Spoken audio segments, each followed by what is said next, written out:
Suppose someone once told humanity a partial story, and for reasons never fully confessed, left a whole continent in soft shadow.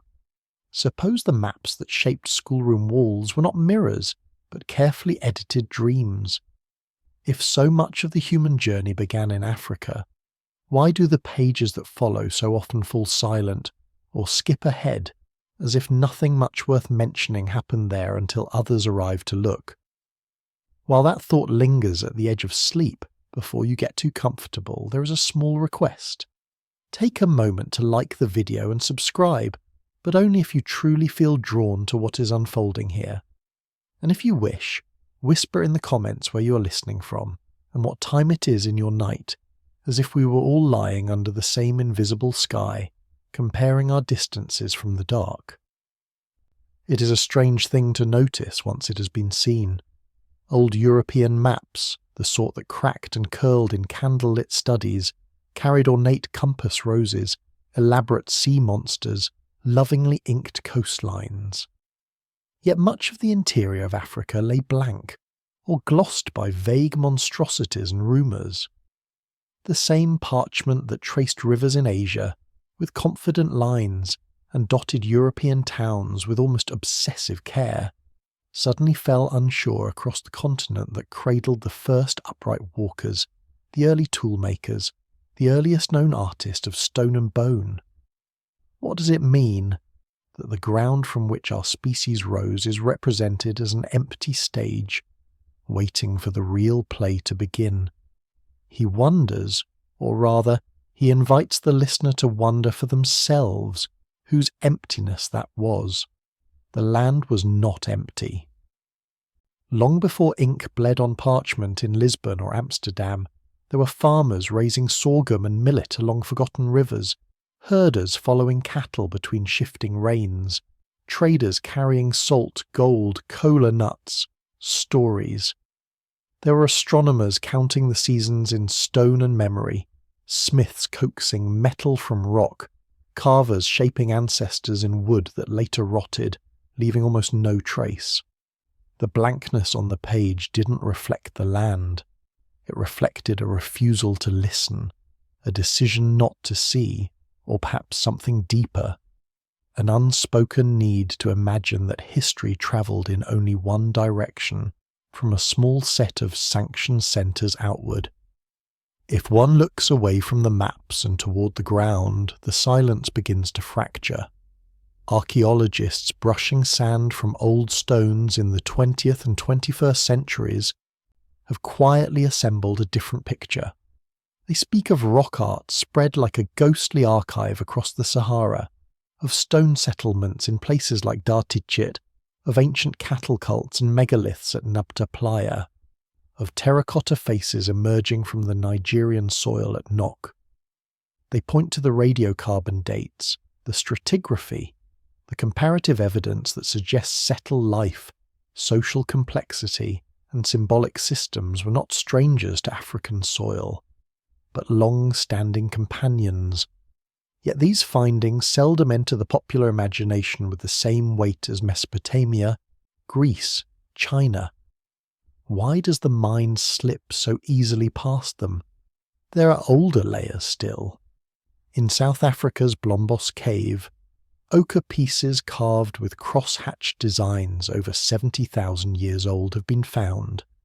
At Pinnacle Point, there is evidence of early humans using coastal resources and perhaps even managing fire in structured ways.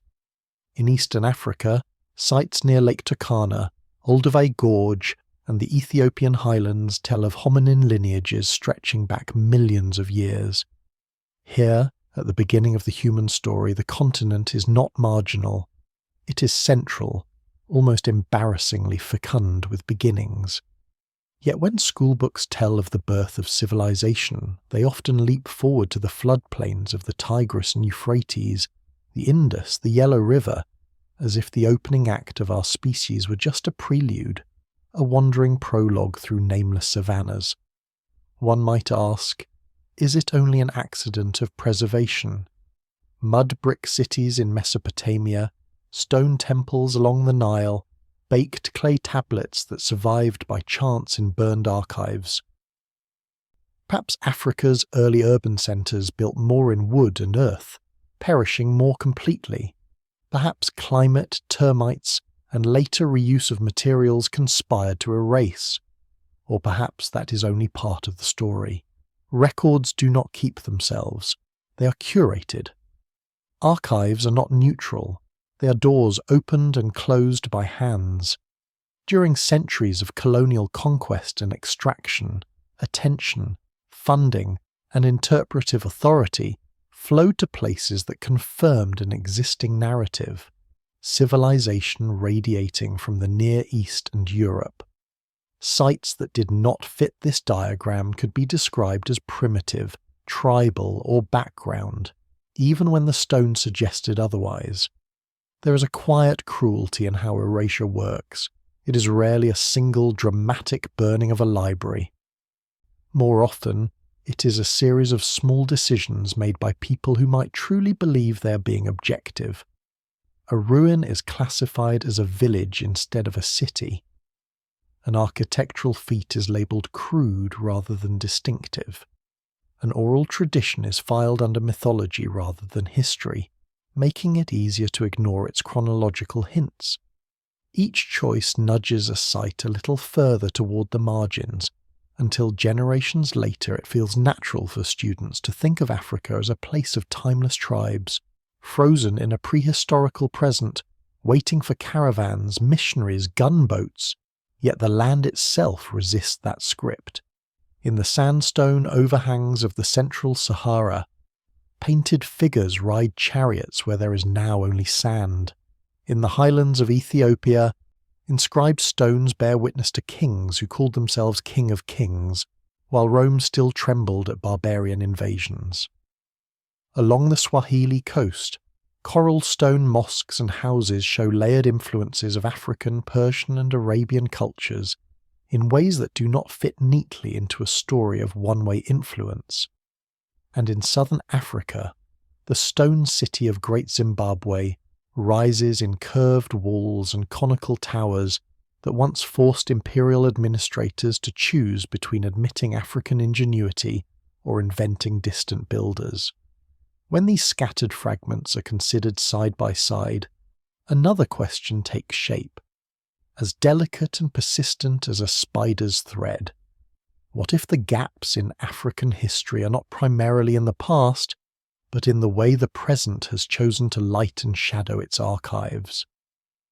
What if the so-called dark continent was made dark not only by latitude and jungle canopy, but by a pattern of looking away whenever African complexity threatens certain comforting hierarchies?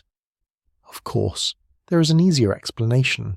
Information is patchy, archaeology is young, more work needs to be done. All of this is true. Excavations are expensive. Political instability, conflict and logistics make fieldwork difficult. Many promising sites lie unstudied. But beneath that practical layer, something else hums, like a low note almost below hearing. Why were certain questions asked earlier and more eagerly than others? Why did scholars hurry to find the Aryan homeland, but tarry before mapping African innovation beyond Egypt? Why did theories of diffusion through foreign sailors or wandering lost tribes gain traction so readily, compared to explanations that took African agency for granted? Lying in the dark, a listener may feel the mind drifting between drowsiness and focus, where thoughts become images. Perhaps they see a map slowly changing under their eyelids. The familiar outlines remain, but the interior of Africa begins to glow with small pulsing lights. Ancient lakes where the Sahara is now sand, river valleys feeding stone-built villages, hilltop towns lost under thorn and dust, coastal cities humming with trade, sacred caves where ochre and bone were arranged as offerings to meanings we no longer share. None of these lights are imaginary. Each corresponds to a site, a shard, a carved stone, an inscription that has already been found. And yet, in many collective imaginations, the map remains dim. So the question that quietly curls up beside the listener tonight is not a simple accusation, but a more haunting curiosity.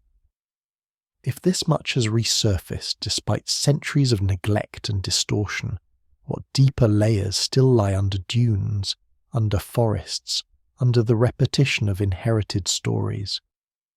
And more unsettling still, when the next forgotten city emerges from the ground, will it be welcomed as a piece of humanity's shared memory? Or will new hands try again to decide whose ancestors are allowed to build, to write, to leave their names on the stone?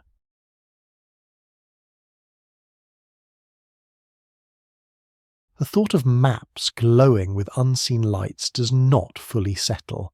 If the supposed emptiness of Africa was, in part, a choice of where to look, then what happens when one of the darkest regions on those old parchments quietly admits that it was once green? The Sahara, so often imagined as an eternal desert, an endless hymn of dust and heat, has not always been like this.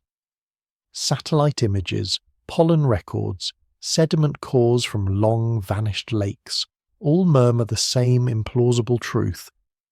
There were centuries, even millennia, when this ocean of sand held water, grass, trees, and people.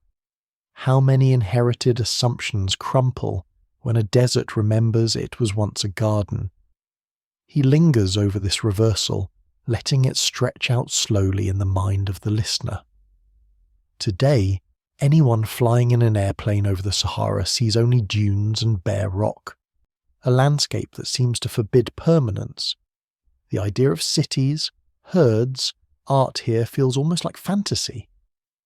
Yet in the mid to late Holocene, roughly between 10,000 and 5,000 years ago, the region was broken by lakes broad as seas, rivers curling through savanna, wetlands thrumming with life. Studies of fossilized pollen suggest grasses, acacias, and other plants. Bones and rock engravings show hippos, cattle, giraffes, fish. It is difficult to reconcile the images, the same coordinates on a map hosting two utterly different worlds, separated by time and shifting climate rhythms that no human hand could fully command. In the heart of that former green world, on plateaus like Tassili Nadja in present-day Algeria, cliffs become galleries. Figures painted in ochres and whites and delicate lines watch from the rock, some faded almost to extinguishing, others still unnervingly vivid. There are cattle with carefully patterned hides, women in flowing forms, perhaps in ritual poses, hunters, swimmers, strange masked beings whose meanings have been argued over for decades. The sheer quantity of art there, and at other Saharan sites, suggests a landscape dense with stories, with lineages, with ritual obligations between humans, animals, and sky. The desert, in this sense, is not an absence. It is a burial shroud pulled over a long-lived cultural tapestry. Who first decided to call it empty? Further to the east, near the border of modern Egypt and Sudan, lies a place that sounds almost fictional when described in a single breath: Nabta Playa. Now it is dry, remote, exposed. But between about 7,000 and 5,000 years ago, it held a seasonal lake, ringed by communities of herders. Archaeological excavations there have uncovered stone circles, alignments, and tumuli, sometimes described as among the earliest known megalithic structures in Egypt, possibly predating Stonehenge by a millennium or more. Some researchers have argued that particular stones align with solstices or with certain stars, hinting at an early interest in tracking the heavens, integrating celestial cycles with the movements of cattle and water. Others debate the precision of these alignments, questioning how far one can push such interpretations. But even under cautious light, a pattern emerges. This was not a random scatter of stones. People were organizing space in ways that linked sky, earth, and their own social world. the listener may feel a question pressing gently at the edges of sleep. If pastoralists in what is now the Sahara were building stone monuments, tracking seasons, perhaps experimenting with forms of ritual astronomy, then how do those practices connect to later developments along the Nile or farther south and west? Was Nabta Playa a local experiment that ended with the drying of its lake, or one node in a wider network of observation and ceremony flickering across a Green Sahara? Cultural diffusion is a delicate thing to trace. Potsherds do not come with passports, yet the timing is suggestive.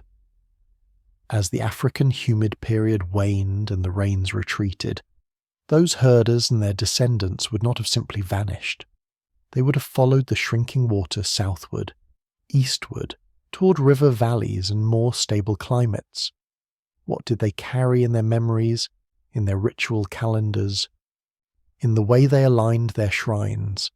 Geologists and climate scientists speak of orbital forcing, of slow wobbles in Earth's tilt and path around the sun that modulate monsoons and deserts over thousands of years. To them, the Green Sahara and its loss are part of a grand, impersonal pattern in which human societies are minor passengers. Yet on the scale of myth, of oral tradition, this same transition could be experienced as a great withdrawal, a betrayal by the sky, a punishment, or the end of an age. In many parts of Africa, there are stories of wandering ancestors seeking water, of lands that became uninhabitable, of sacred lakes that retreated or vanished. It would be reckless to pin any specific myth to Nabta or to Seti, but it is harder and harder to dismiss the possibility that some of these tales carry ancestral impressions of a greener, wetter north, dimly remembered through many retellings. How many stories of lost paradises are not purely metaphorical, but folded memories of real climates turned hostile? He thinks of how easy it has been, historically, to treat deserts as walls in both space and time. For the administrators of empire, the Sahara could be invoked as an explanation for isolation, sub-Saharan Africa as a self-contained bloc, supposedly cut off from broader currents, its history is assumed to be late, derivative, or static.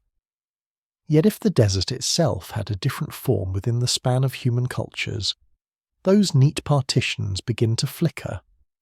The region that later became a barrier was once a corridor, a place of seasonal movement, of herd migrations, of human groups following the rains. Archaeological evidence from sites spread across what is now uninhabitable terrain hints at trans-Saharan connections long before the famous camel caravans of medieval times. But maps drawn in the age of those caravans projected their reality backward, making it seem as if the desert was always this way, and therefore always an obstacle. Who benefits from imagining Africa's internal connections as eternally strained, rather than periodically rich and fluid? Even within academic circles, the Green Sahara has taken time to seep fully into awareness.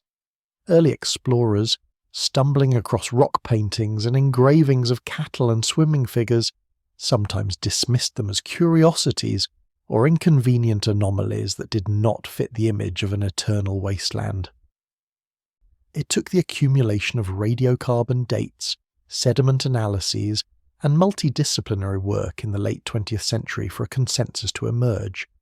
The Sahara was, repeatedly, a place of lakes and life. One might notice the pattern here. Evidence existed, but interpretation lagged, held back by the inertia of older mental pictures. If this can happen with something as tangible as climate, how much more easily can it occur with more fragile traces like social organisation or belief? The listener may feel their mind drifting among images now. A cattle herder at Nabta watching the rising of a particular star, wondering if the lake will hold another season. An artist at Tassili grinding pigment, painting a scene whose meaning is utterly clear to their companions but now opaque to distant descendants. A child playing by a shoreline that will, within a few thousand years, be nothing but stone and sand. None of these individuals left a name that modern historians can easily speak. Their cities, if they built any, have yet to be widely uncovered or recognised. But their presence is betrayed by arrangements of stone, by shell and bone and pigment, by the ghost water that remote sensing still detects in the subsoil. What is a civilization if not the long echo of such entangled lives? Some scholars argue that the collapse of the Green Sahara contributed not only to shifts in settlement, but to the very character of later African states and spiritual systems. When water and pasture become uncertain, rituals around rain, fertility, and ancestral blessing gain a sharper edge. Shrines multiply. Priests or ritual specialists gain influence as mediators with an increasingly unpredictable sky. Archaeobotanical and ethnographic hints suggest that sorghum, millet, and other drought-tolerant crops rose to prominence in part through these pressures, embedding resilient strategies into agriculture and cosmology alike. Yet, in many global narratives, when complexity is sought, the gaze still slides toward riverine civilizations elsewhere, as though the crucible of changing deserts did not also forge deep adaptations of mind and ritual. At this point, a quieter, more unsettling line of inquiry begins to form. If a whole green world can dry up, leaving behind only scattered rocks and faint paintings, and if its memory can shrink to a few lines in specialized articles and niche monographs, what else might have undergone a similar double erasure, first by climate or catastrophe, and then by the selective fascination of later eyes? The Sahara's forgotten lakes are at least partially recovered now through science and patient fieldwork. But are there other ancient African coastlines now drowned by post-glacial seas, other inland basins whose sediments have not yet been read, where evidence of equally complex, equally fragile civilizations waits, unrecognised, under mud and sand? As the desert night stretches over the listener's imagination, the image of the Sahara refuses to settle into a single form. It oscillates between dune and grassland, between caravan and cattle camp, between empty and echoing with unseen voices. In that oscillation lies a disquieting invitation. If what seems most barren can hide a submerged chapter of human history, then perhaps the next revelation will not come from the usual centres at all, but from some other landscape we have long taught ourselves to ignore.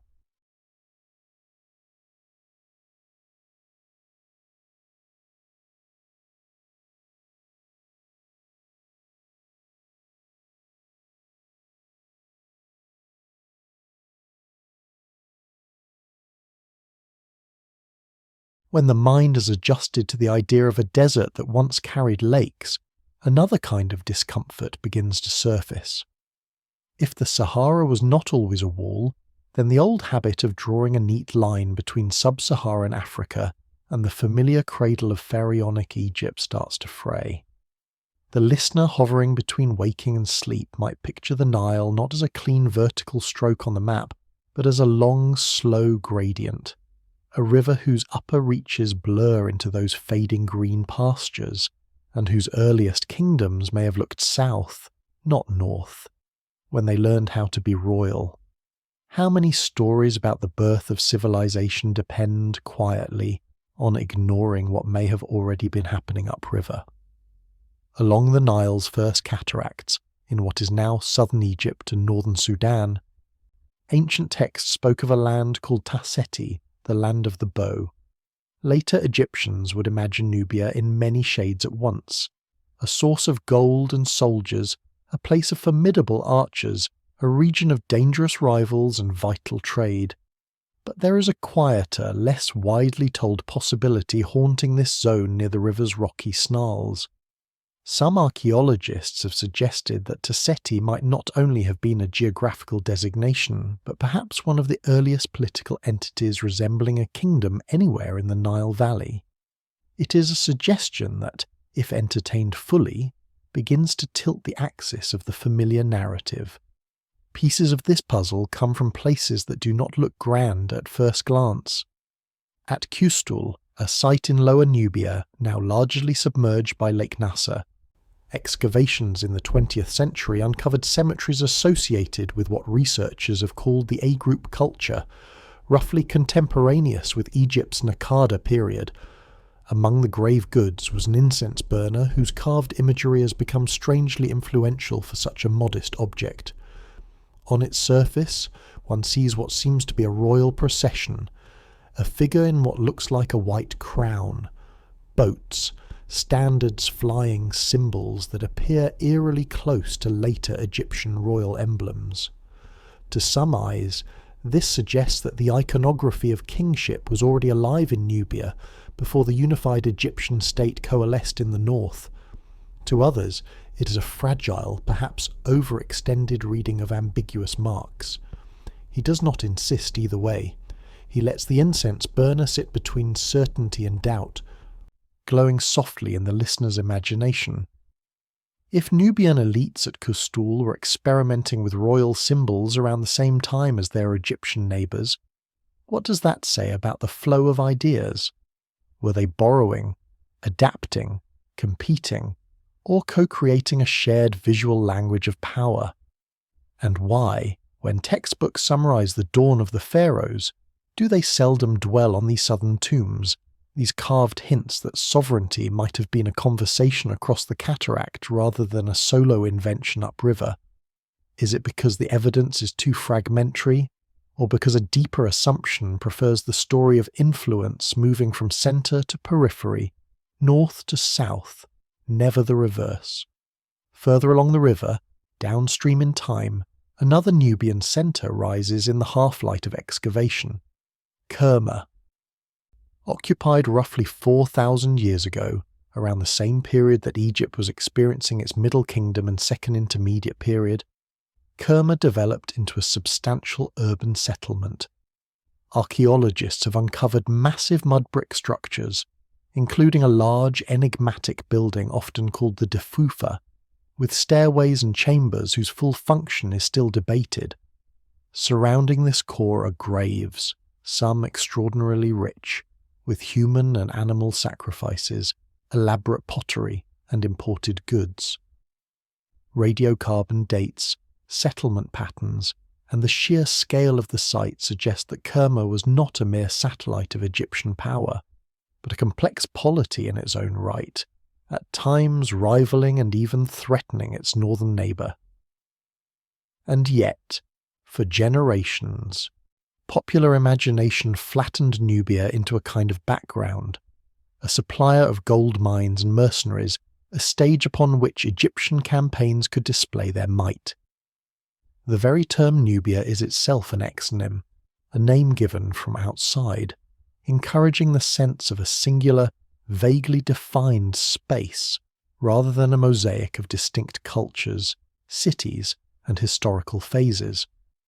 Kerma, with its thick walls and monumental core, did not fit neatly into the picture of a simple frontier, nor did later Nubian kingdoms like Napata and Meroë, which in some periods conquered and ruled Egypt itself, wearing the twin crowns and inscribing their own names on the ancient templates of pharaonic titulature. What happens to the neat hierarchy of civilized centre and peripheral imitator when the so-called periphery takes the throne?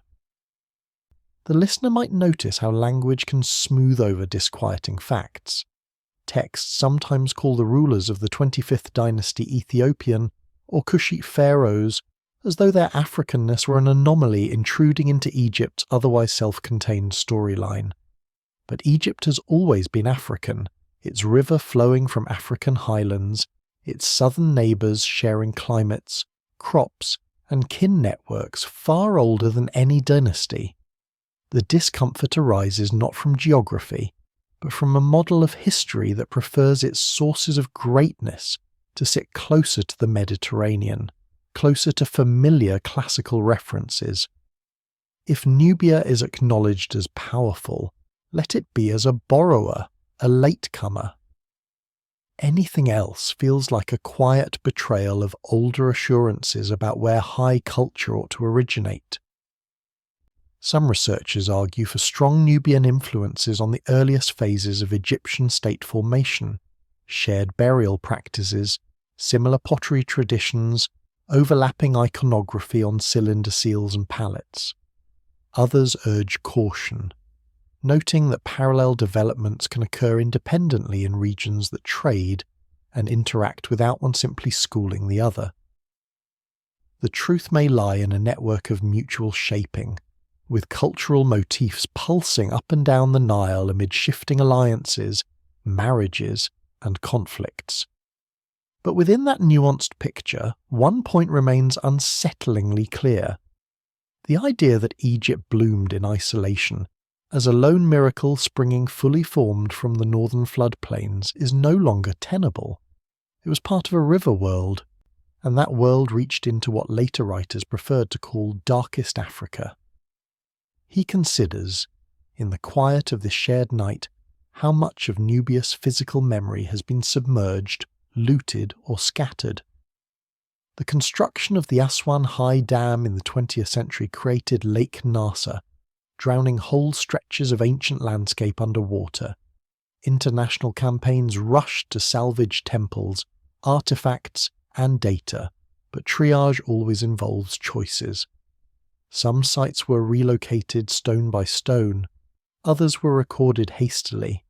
Many vanished beneath the new reservoir before they could be fully understood. This was not malice. It was a development project, a modern state pursuing power and energy. Yet beneath that pragmatic story lies another layer of loss. How many small cemeteries like Kustal, how many villages, shrines, and inscriptions disappeared, their potential to reshape our sense of African antiquity locked beneath a man-made lake. There is a bitter symmetry in this. A region once partially erased by the narratives of empire and racial hierarchy is now physically erased by the rising of engineered waters. The listener might feel a faint ache at this image. Royal incense burners, pottery shards, and bones resting in darkness, under silt, while debates about their significance play out in conference halls far away. The questions they could have answered remain suspended, like words caught in a throat that never quite manages to speak. Even with these losses, enough has surfaced to trouble the calm surface of the old story. We know that Nubian archers served as elite troops in Egyptian armies, that Nubian cattle and luxury goods flowed north, that Egyptian texts alternated between admiration and contempt when describing their southern neighbours. We know that at times Nubian polities were subdued and colonized, at other times they were the conquerors. We know that pyramids dot the Nubian desert, more numerous there than at Giza, slender and steep-sided, marking the graves of kings and queens whose names rarely appear in casual retellings of ancient glories. If pyramids in Sudan had been the first ones seen by 19th century travellers, would the mythology of who invented monumental stone building look different today? Drifting towards sleep, the listener might imagine the Nile at twilight, somewhere between the second and fourth cataracts, at a moment thousands of years ago. Torches flicker along the riverbank, drums thud softly. A procession climbs toward a mud brick platform carrying offerings.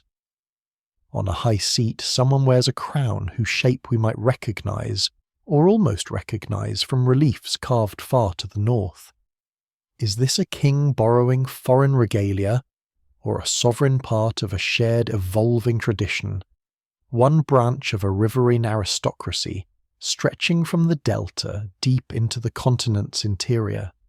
History, looking back, will have to decide which phrases to use. Influence, imitation, parallel development.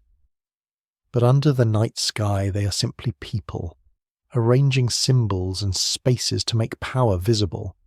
The question that lingers is deceptively simple, and yet hard to face. When we picture the origins of complex society along the Nile, Do we hesitate to grant Nubia the same imaginative fullness we extend to Egypt because the evidence is thinner, or because some older, unexamined preference still leans away from seeing deep antiquity in Africa's darker interior? If future excavations in places not yet touched by trowel or threatened by dams uncover even clearer signs of early Nubian kings, of southern courts innovating in art and theology, will the chairs in lecture halls and the diagrams in schoolbooks shift to make room, or will new forms of skepticism rise to keep the ancient spotlight fixed where it has always been? If the river world of Nubia quietly unsettles the idea that civilization must flow only northward, another, wider unease waits further west, where the Nile's green ribbon fades into savanna and stone. The listener, drifting in that dim space between thoughts, might notice how easily histories of early complexity skip from Egypt and the Horn of Africa straight to the medieval empires of Mali and Songhai, as if West Africa rose suddenly out of nowhere a mere 1,000 years ago. What, then, are we to make of the stones that speak of ordered streets and food storage, of iron and terracotta faces, in places that, on those old maps, were marked with little more than vague labels and speculative mountains? In the drylands of what is now southeastern Mauritania, long before caravans carved their routes across the Sahara, people were settling in ways that resist the comforting idea of simple villages. Archaeologists call it the Tichit Walata complex, after the escarpments and plateaus that hold its traces. At Dar Tichit, Dar Walata, Dar Nema, low stone walls run in patterns that only gradually resolve themselves in the mind's eye. Compounds, enclosures, terraces built along cliff edges.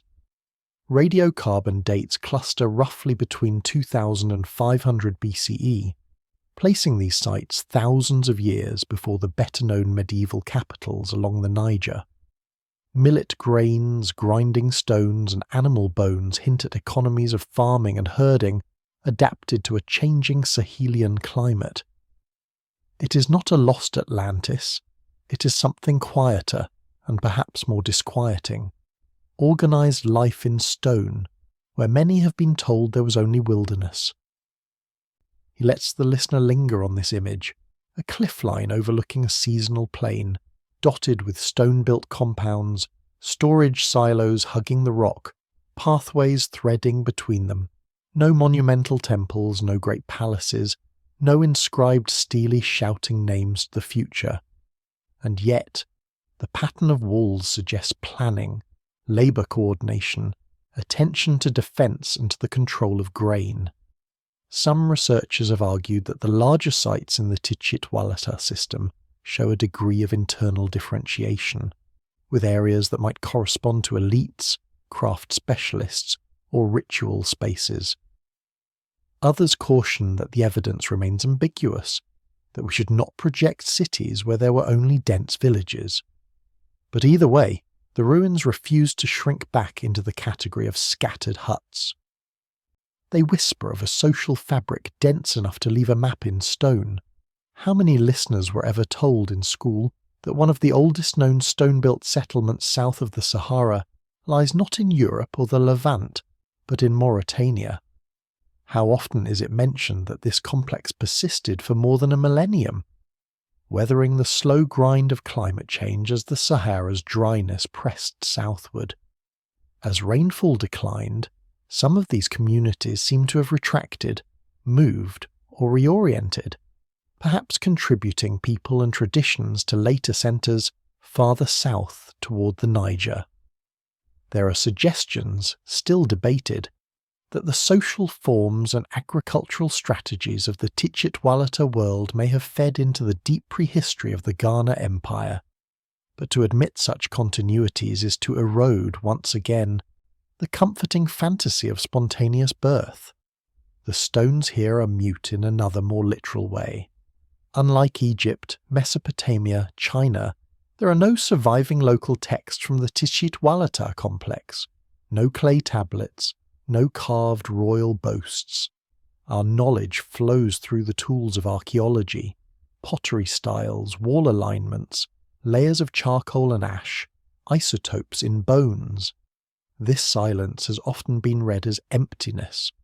For centuries, when travellers and colonial officials saw West African stone circles and foundations without written names attached, it was easy to dismiss them as crude, as vaguely tribal, as evidence of people who could stack rocks but not organise states. Yet, is that not a strange double standard, when other prehistoric sites without writing elsewhere are readily granted the status of proto-urban or complex? What quiet preference guides the hand that labels one pile of stones a town and another a village, one set of enclosures a fortified settlement and another a primitive hamlet? Farther east and south, in what is now central Nigeria, another cluster of enigmas rises out of the earth, this time in baked clay rather than stone. The Nok culture, named after a small village where terracotta fragments were first recognised in the 1920s, has become one of the most intriguing shadows in African archaeology. Radiocarbon and thermoluminescence dating suggest that people in this region were making distinctive terracotta sculptures as early as 1000 BCE, perhaps even earlier, continuing until around 300 CE. The figures, when they are found intact or partially so, have elongated heads, elaborate hairstyles, stylized eyes, and mouths that feel instantly expressive even across millennia. Some appear to depict seated dignitaries, others horned beings, musicians, or anonymous, watchful faces. The Nok terracottas were not discovered in orderly temple caches or labelled workshops, but often by accident, in tin mines and eroded gullies, dislodged from their original contexts. This has made their interpretation particularly fragile. Some may have been grave goods, others shrine objects, some perhaps markers of status or protective figures for households. There is also early evidence of iron smelting in the region, with slag heaps and furnaces dating from roughly the same period. Together, these clues suggest a society experimenting with sophisticated metallurgy and symbolic representation centuries before the classical empires of West Africa, at a time when much of Europe itself was only just moving through its own Iron Age. Yet the Nok culture's story in the modern world began under a cloud of distortion.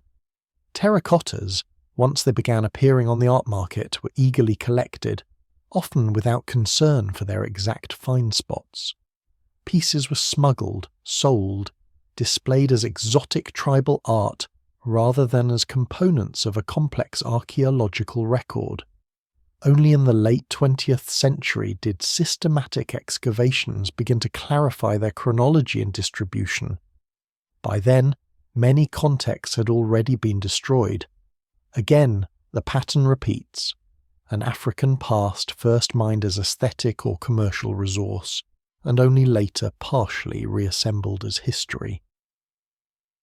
What stories lie permanently out of reach because a sculpture was ripped from its soil before anyone asked where it had been standing, or lying, or watching?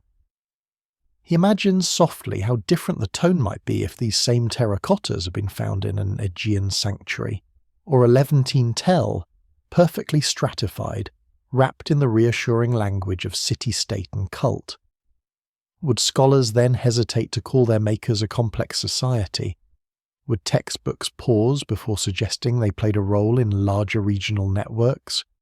Or is there something unspoken that still prefers to see African artistry as orphaned from African statecraft, as if objects can be admired once detached from the possibility of an equally deep intellectual and political tradition? The listener may see, in their mind's dim theatre, a Nok sculptor kneeling by a pit kiln, smoothing the curve of a cheek, carving an eye with a small tool, perhaps humming under their breath. Around them, others attending furnaces, feeding charcoal and ore into a clay stack that glows from within, coaxing liquid metal from rock. No chronicles describe their names or lineages. No dated inscription fixes the year. Yet the coordination required to sustain ironworking and complex ceramics, the knowledge of clays, pigments, temperatures, all point to systems of apprenticeship, ritual taboos, and shared understandings. Is it reasonable to imagine that such technical complexity floated free of any corresponding structures of leadership, negotiation, and belief? Or is that assumption itself a quiet way of shrinking what cannot yet be fully read? Back in the stone escarpments of Dartichit, later phases show signs of stress, sites abandoned, storage silos emptied, walls tumbled. Pollen records and other climate proxies point to increasing aridity. What had once been a promising zone for agropastoral life became more precarious. People moved, perhaps toward more reliable watercourses, perhaps into regions that would later host the early nodes of Ghana and other Sahelian polities. Oral traditions in parts of West Africa speak of ancestral migrations from the north, of stone-built towns left behind, of lost wells and sacred places now engulfed by the desert or overgrown. The fit between these stories and the archaeological record is not clean, it seldom is. But the coincidence of directions, timings, and forms hints at long braided memories, partly recited, partly buried. As the listener's breathing slows, another question coils gently in the dark. If the Tchit-Walata settlements and the Nok workshops had been found first, if their stones and terracottas had dominated early scholarship the way Egyptian tombs once did, would the template for civilization look different? Would we picture city life as always tied to written laws, to massive stone temples, to river floods? Or would we have learned to recognize other signatures, cliffside storage against uncertain rains, iron furnaces humming in forest clearings, ancestor faces in clay standing guard over fields and compounds? The unease lies not only in what has been lost, but in what has been consistently underrated. When the next survey finds another scatter of stone rings in the Sahel, another cluster of eroding terracottas, will they be automatically slotted into existing, diminished categories, their potential to rearrange the map of early complexity gently pressed down? Or will someone, somewhere, dare to ask whether these supposed margins were once centres in their own right, and what it means that their names have dissolved while their works endure in fragments, waiting for minds that are willing to read without flinching?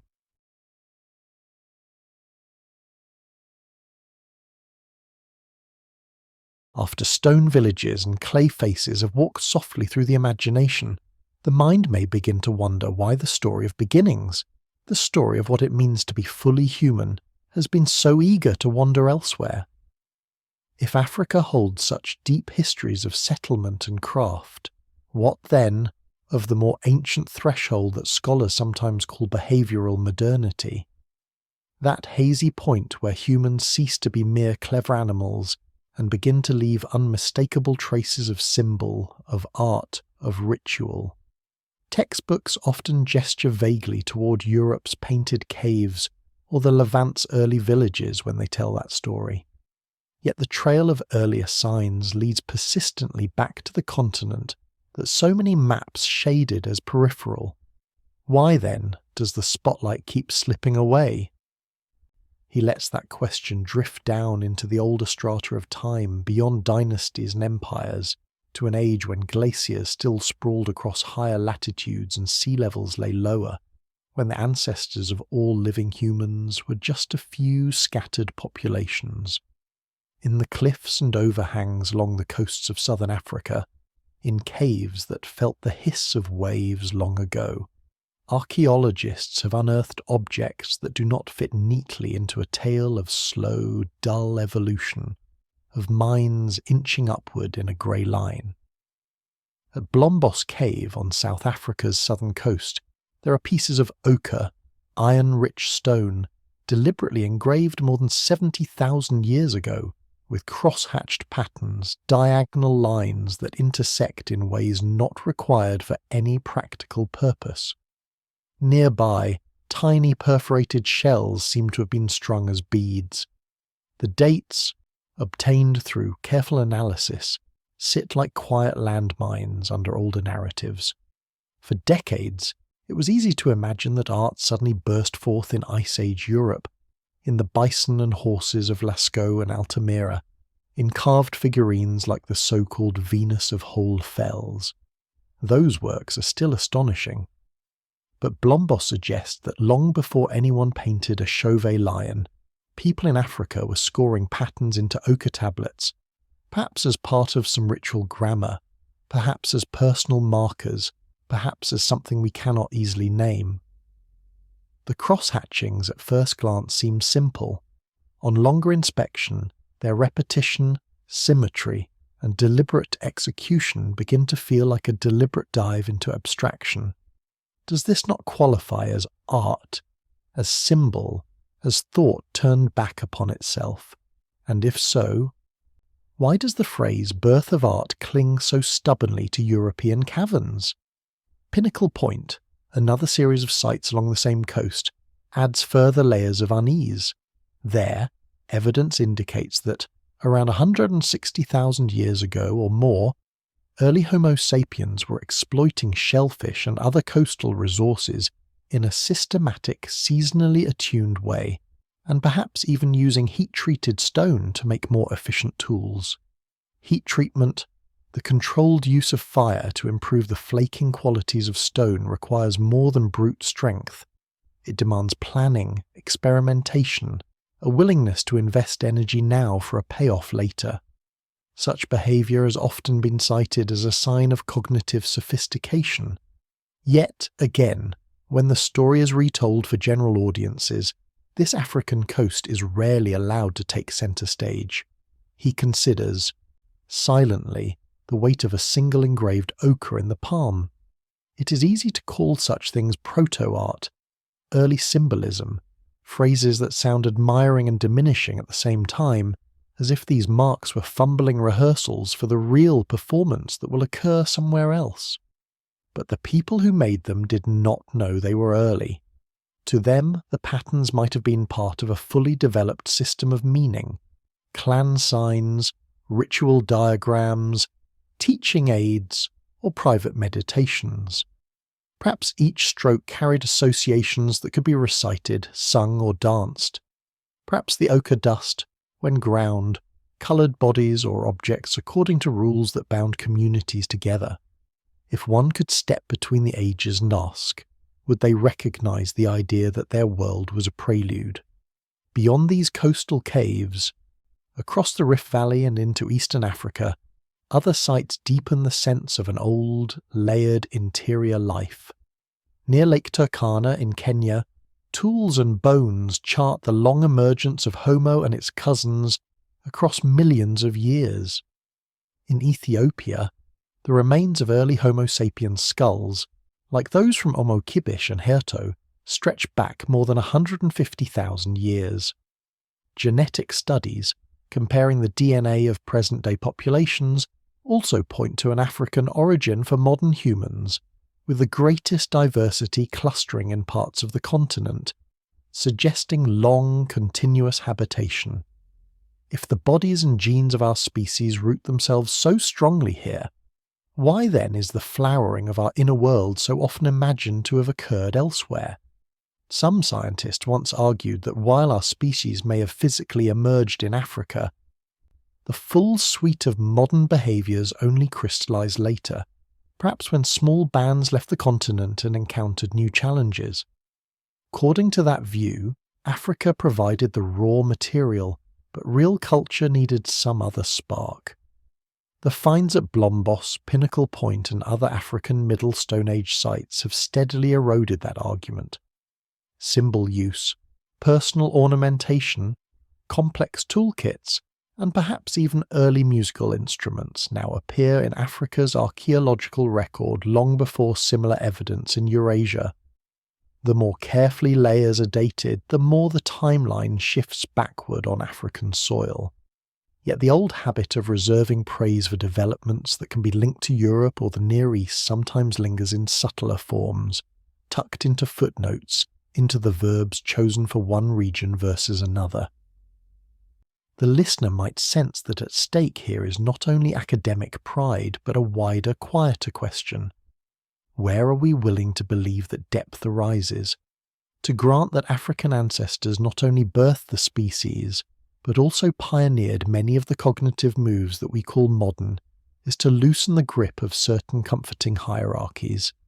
It means that the line from an engraved ochre in Blombos to a smartphone screen, from a string of shells to contemporary jewellery, from an early hearth to a modern laboratory, does not pass exclusively through a few favoured river valleys and marble forums. It means that the whispering origin of our capacity to symbolise, to ritualise, to aestheticize, beats deep in a continent that later empires tried to recast as historical. He envisions, in the half-light of imagination, a group gathered at the mouth of a cave on a chilly evening tens of thousands of years ago, the sea booming below. A child watches as an elder carefully incises lines into a piece of red stone, pausing, checking, perhaps humming. Another adult strings shells in a particular order, muttering meanings under their breath. Around them, others tend a fire whose wood has been selected with care, knowing which trees smoke, which burn clean, which embers hold for the longest. None of these acts require writing, yet all of them embed memory, status, cosmology. If such scenes had been unearthed under a European hillside, would we speak differently of the dawn of culture? Even in discussions of human migration, a similar pattern repeats.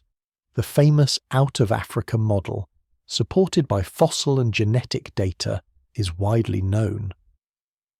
But often, in casual retellings, the emphasis slides quickly from the departure to the destinations. Europe, Asia, the peopling of distant continents. Africa becomes a launch pad, a backdrop, not a stage of continuing innovation. Yet the archaeological record within the continent after these dispersals is anything but static. Different regions saw their own experiments with stone industries, subsistence strategies, social forms. Some groups moved, others stayed. Some lineages vanished, others flourished. To imagine that all the important cognitive shifts happened only after leaving is to ignore the tools, ornaments, and site structures that remain embedded in African soils, waiting for trowels and careful attention. He wonders what it does to a person's sense of self, or to a society's, to be told indirectly, again and again, that their ancestors were raw material rather than full agents, bodies without sufficient minds, origins without authorship. Even when the hard data disprove this, habits of narrative can persist, so that a shell bead from an African cave is described as possible ornament, while a similar bead elsewhere is proudly called jewellery, or a geometric engraving in Africa is enigmatic, and its counterpart in Europe is symbolic. The difference lies not in the artefact, but in the expectations carried toward it. As the listener sinks deeper into the hush of approaching sleep, one last image curls at the edge of thought, a scatter of ochre fragments on a cave floor, some marked, some plain, lying for tens of thousands of years in darkness, while ice sheets advance and retreat, while coastlines redraw themselves. Above them, centuries pass in which people argue over who counts as fully human, who counts as civilized, who may claim the heritage of rationality and art. All the while, these small red stones are patiently waiting, their carved lines ready to contradict whichever story forgets them. When another such fragment is brushed free tomorrow, next year, in some little-known African rock shelter, will it be allowed to speak as loudly as it can, or will new words be found to keep its implications gently contained?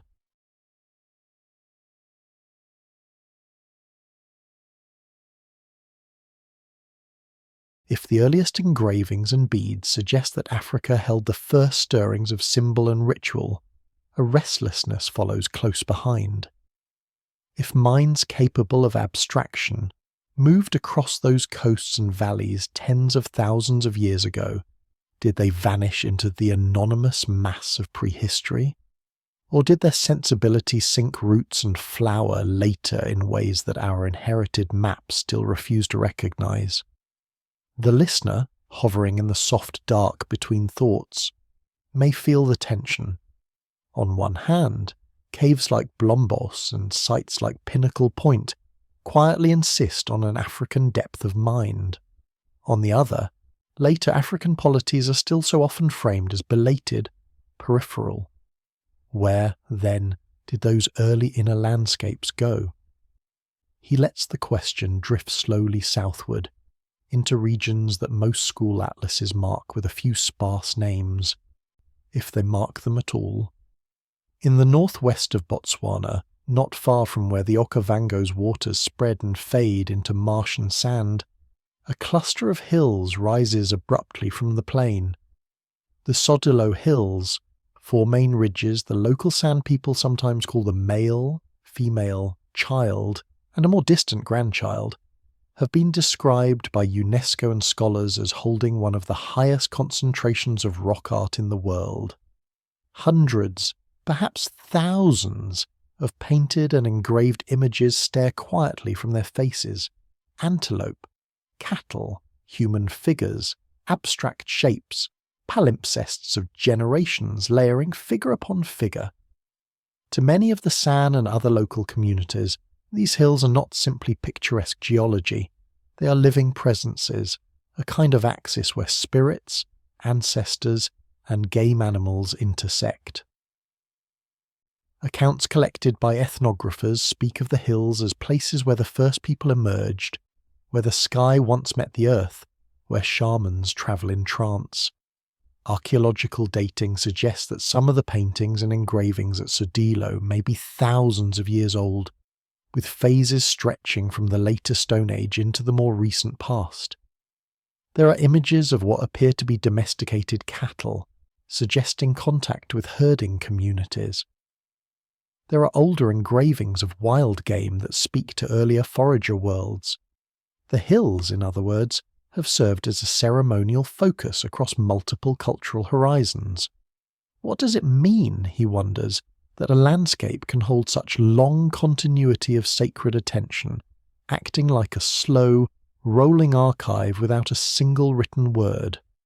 Rock art is often described in dry terms: iconography, motifs, style zones.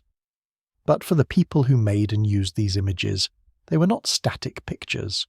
They were doors, reminders, contracts. A painted eland might not simply represent an antelope. In San cosmology, the eland is loaded with ritual significance, its fat and blood associated with healing dances and trance journeys. When such an animal is painted on rock, it might mark a spot where power is thick, where the boundary between seen and unseen thins. To stand there is to stand at a crossroads of worlds. And yet, when colonial and early academic maps were drawn, Sodilo and other such sites were often treated as curiosities, footnotes, or at best prehistoric art, severed from any suggestion of territoriality or political imagination. The idea that such sacred geographies might themselves be a kind of map, encoding routes, seasonal movements, spiritual jurisdictions, was slower to be considered. Cartographers and administrators, trained to see legitimacy in grids and property lines, in fences and town charters, rarely knew how to read a cliff face as a charter of belonging. What happens to a people's history when the surfaces on which they inscribe it are not recognized as such? Further southeast, where the Limpopo and Shash rivers meet, another puzzle rises from the soil, its stones catching late light. On a sandstone hill in present-day South Africa, archaeologists have traced the outlines of a settlement that flourished roughly between the 11th and 13th centuries, Mapungubwe. Here, dry stone walls and terraces step the hillside, forming enclosures that once separated royal precincts from commoner dwellings. At the top of the hill, small burials have been found, including one that yielded a tiny but now famous object, a little rhinoceros fashioned from thin sheets of gold, covering a wooden core that has long since decayed. The gold rhino of Mapungubwe has become almost a symbol, reproduced in museums and school materials in South Africa. Yet its deeper implications remain oddly muted in global narratives. Radiocarbon dates and associated artifacts suggest that Mapungubwe was the centre of a stratified society engaged in long-distance trade. Glass beads from regions as far away as India and the Middle East have been found there, carried up from Indian Ocean ports along networks that predate the better-known rise of Great Zimbabwe. The placement of the royal burials on the hilltop, separate from the dwellings below, hints at a sacred geography of power, the ruler literally placed above, closer to the sky, accessible via narrow paths. If one encountered such a pattern in Europe or Asia, a hilltop elite precinct, precious metal artifacts, imported beads, evidence of craft specialization, the word kingdom or early state would likely appear without much hesitation. In Mapungubwe's case, those terms are slowly gaining acceptance, yet for decades the site sat uneasily in public consciousness. During the apartheid era, its very existence as an indigenous African polity with social stratification and far-reaching trade from around the 12th century did not sit easily with official myths that framed complex state formation as something imported or supervised by outsiders. Excavations began in the 1930s, but findings were obscured, downplayed, or kept from broad dissemination for a long time. One might ask, in a whisper, whether the soil here was too eloquent for a regime that depended on denying African political sophistication. Great Zimbabwe, which would later rise to even more impressive stone architecture to the north, is often given more attention. Yet Mapungubwe seems to form part of a chain of developments along the Limpopo and Zimbabwe plateau, a succession of centres experimenting with cattle, wealth, grain storage, ritual authority and trade. The gold from interior regions that eventually reached the Swahili coast and through intermediaries, distant markets, did not sprout from anonymous villages. It flowed through nodes like Mapungubwe, where sacred and economic geographies intertwined. Ancestors, cattle, rainmaking and commerce were not neatly separable categories. They fed one another in a web of obligation and prestige.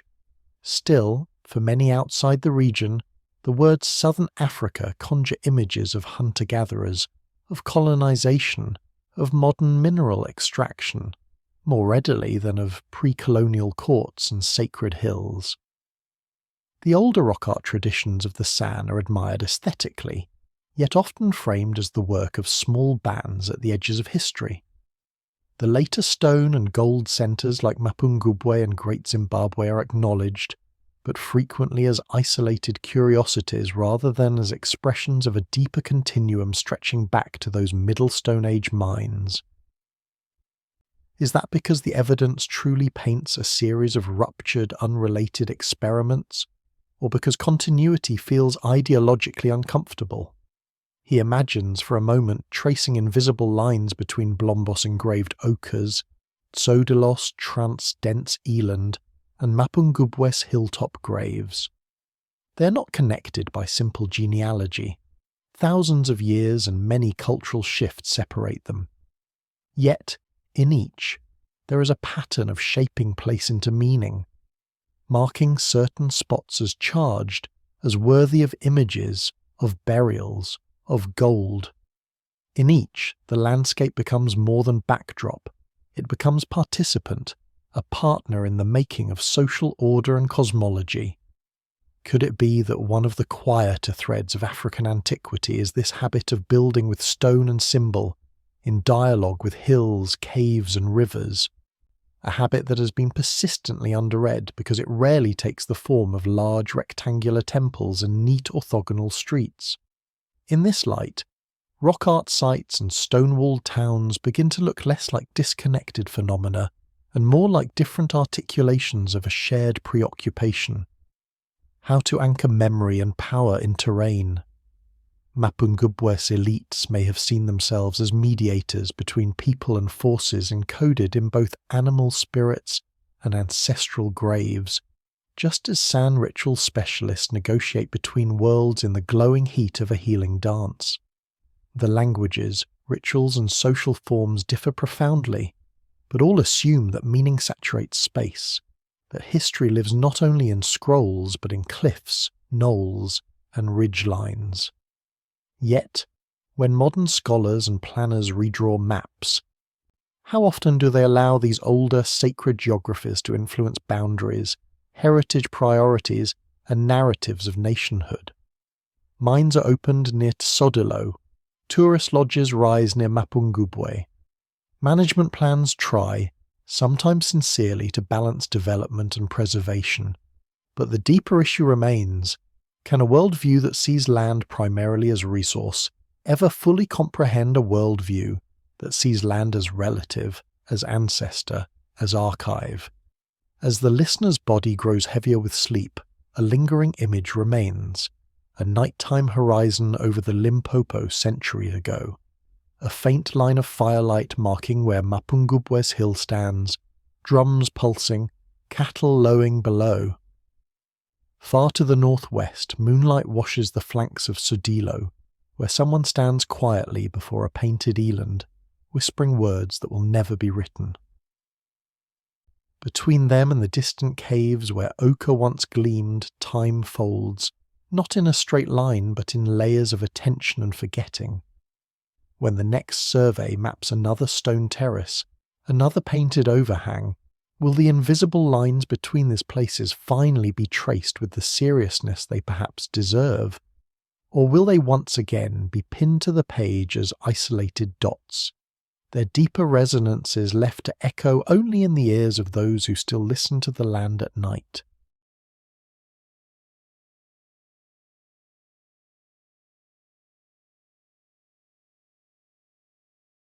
Once the mind has learned to sense the faint contour of Mapungubwe's hill in the dark, it becomes harder to look at the rest of southern Africa as an empty floor awaiting someone else's architecture.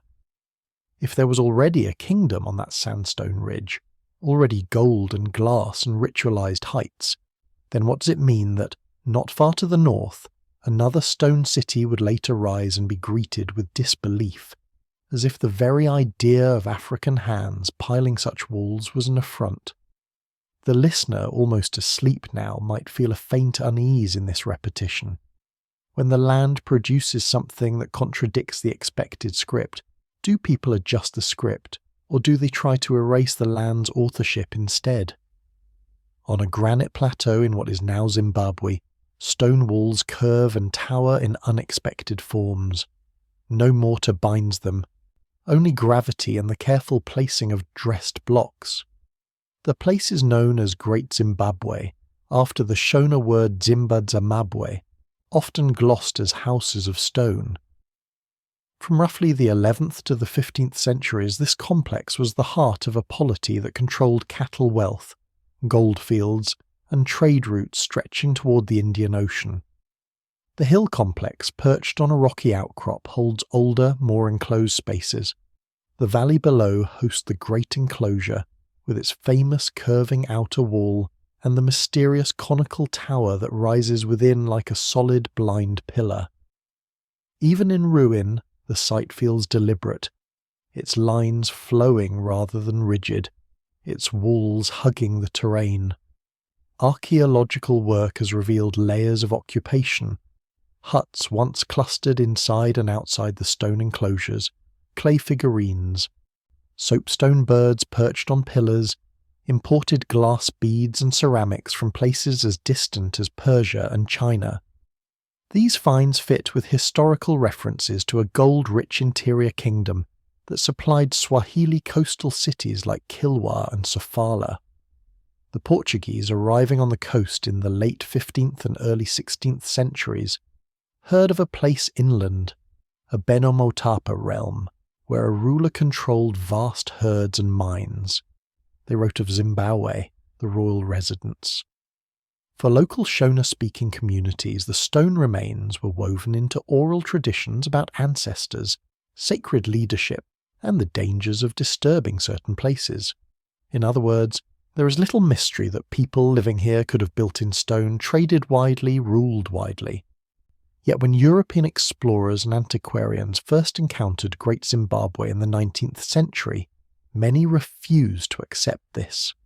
The walls were too high, the workmanship too refined, the scale too grand to fit the image of tribesmen they carried. Almost immediately, hypotheses bloomed that sought other hands: Phoenicians, Arabs, the Queen of Sheba's people, some lost Mediterranean or Middle Eastern colony. The soapstone birds, with their stylized forms, were compared to distant iconographies. The presence of trade goods was taken as proof that foreigners must have been present as organizers, as if African traders could not themselves be nodes in long-distance exchange. He lets that refusal of authorship sit in the dim air for a moment. It was not that evidence for an African origin was absent. It was that such an origin felt ideologically unacceptable to those who wished to see Africa as a place without history, ripe for tutelage and control. If the same walls had been found in Greece or Jordan, no one would have doubted that the local ancestors built them. But in Zimbabwe's hills, the stones were pried into someone else's story. Early excavators, like J. Theodore Bent in the 1890s, interpreted the ruins through the lens of biblical and classical references, leaning heavily toward non-African builders. Later, some colonial administrators actively suppressed findings that pointed to a Shona origin. Reports were edited, interpretations that backed indigenous authorship were sidelined. Ruins that stood as silent testimony to a sophisticated African polity were made to ventriloquize distant civilizations instead. By the mid-20th century, more rigorous archaeological work, including that of Gertrude Caton Thompson in the 1920s, and later researchers, demonstrated convincingly that Great Zimbabwe was built by African hands, using local materials and techniques continuous with regional traditions. Caton Thompson even employed an all-female excavation team to avoid some of the racial and gendered tensions of the time, and her careful stratigraphy and analysis left little room for Phoenician fantasies.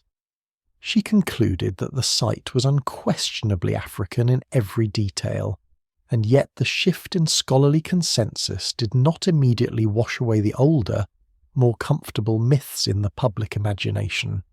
For decades, schoolbooks and tourist brochures in Rhodesia tiptoed around the implications or clung to outdated theories. How long does it take for people to release a story that flatters their power? The listener might picture the great enclosure under moonlight, its outer wall undulating like a stone serpent, 250 metres long in its largest arc, up to 10 metres high in places. Inside, the conical tower rises, solid, without door or chamber. Its purpose has been debated: a granary symbol, a phallic sign of fertility, a purely symbolic marker of wealth and authority. Whatever its function, it required labour, planning, and a surplus of time and material. To build such a structure is to say, in silent masonry, that one expects continuity, that one's lineage, cattle, and rituals will endure. It is a stone assertion of presence. How unsettling, then, that centuries later, others would look at the same stones and decide they must belong to someone else's ancestors. The refusal ran deeper than architecture. If Great Zimbabwe were admitted as an indigenous African capital, commanding wealth through control of gold fields and trade, then the narrative of Europeans bringing civilization to a primitive land would ring hollow. Instead, it would be clear that colonizers were inheriting and disrupting pre-existing systems, not planting order in chaos. To preserve the fiction of a vast cultural vacuum, pre-colonial achievements had to be minimized, exoticized, or reassigned. In this way, the erasure of authorship at Great Zimbabwe was not an isolated misunderstanding, but part of a larger project to make African complexity disappear or look derivative so that conquest could be framed as benevolent. Even after political winds shifted and Zimbabwe gained independence, the site continued to be pulled into ideological desires. It was reclaimed as a national symbol, its soapstone bird adopted on flags and emblems. Yet, with symbolism comes the temptation to flatten. The multiplicity of lives that pass through those walls, farmers, metalworkers, spirit mediums, traders, children, risks being reduced to a single proud image. The ruins become a proof text in new narratives, their stones asked to speak in unison for causes they did not anticipate. Is this so different, in essence, from earlier appropriations, or simply a new layer in an ongoing palimpsest of meaning? He thinks of the smaller, less famous stone sites scattered across the Zimbabwe plateau and neighbouring regions, Kemi, Natal, Manyikeni, and others. Together with Great Zimbabwe and Mapungubwe, they form a constellation of dry stone architecture and socio-political experiments that unfolded over centuries. Each has its own quirks: terraces, decorated walls, patterns of cattle pens and elite residences. They suggest a rolling sequence of capitals and regional centres, rising and falling with shifts in trade routes, rainfall and internal politics. Yet, in many global narratives, these places appear, if at all, as isolated curiosities, rather than as parts of a long indigenous tradition of statecraft in stone. What might change if we allowed ourselves to see the whole plateau, across the centuries, as a laboratory of African political thought? Meanwhile, much of what once gave Great Zimbabwe its human texture has vanished. The thatched houses, wooden palisades, cloth, and painted surfaces that once filled the stone spaces are gone, consumed by time and weather. Only the stone shells remain, and even they have been altered by treasure hunters, restorers, and tourists. In the absence of written records from the builders themselves, interpretation leans on ethnography, oral traditions, and analogy. Some Shona spiritual practices, such as the veneration of certain hills and caves as dwelling places of Mondoro, lion spirits linked to royal ancestors, offer suggestive parallels. But the fit is always approximate, always subject to debate. Into this uncertainty, different actors project their needs, scholars their models, politicians their symbols, visitors their fantasies. The listener, eyes closed now, might imagine standing in one of the narrow passages between Great Zimbabwe's inner walls, where the stones curve inward, shutting out the wider world. The air is cool, a bird calls somewhere beyond. Once this might have been part of a restricted route, where only certain people could pass, perhaps during rituals of initiation or audience with a king. Now anyone with a ticket and sturdy shoes can walk there, yet very few know the names of those who first traced this path. The irony is sharp. The architecture has survived conquest, denial, and weathering, yet the individual voices that designed and used it are dissolved. All that remains is the mute insistence of the walls. We were built. And so, a question sidles back into the quiet, one that has appeared in different guises throughout this journey. When confronted with a structure or a system that does not fit our expectations about who is allowed to be sophisticated, do we expand our expectations, or do we strain to find some other, more familiar author? If, tomorrow, another vast stone complex were unearthed somewhere in Africa's interior, older than Great Zimbabwe and clearly indigenous, would it be greeted as a natural continuation of what we already know? Or would new theories arise to place its origins safely elsewhere again, preserving the comfort of an old hierarchy at the expense of truth?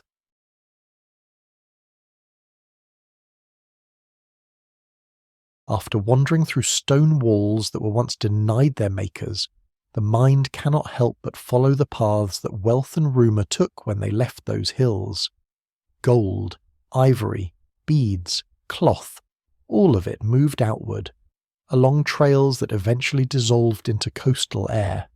If there was a kingdom of stone deep in the interior, then there must have been doors at the edge of the sea, where local tides met distant currents. Yet, for a long time, the cities that grew along that shore were spoken of as if they, too, belonged to someone else, as if the ocean itself refused to admit that African hands could shape a coast into a cosmopolitan world.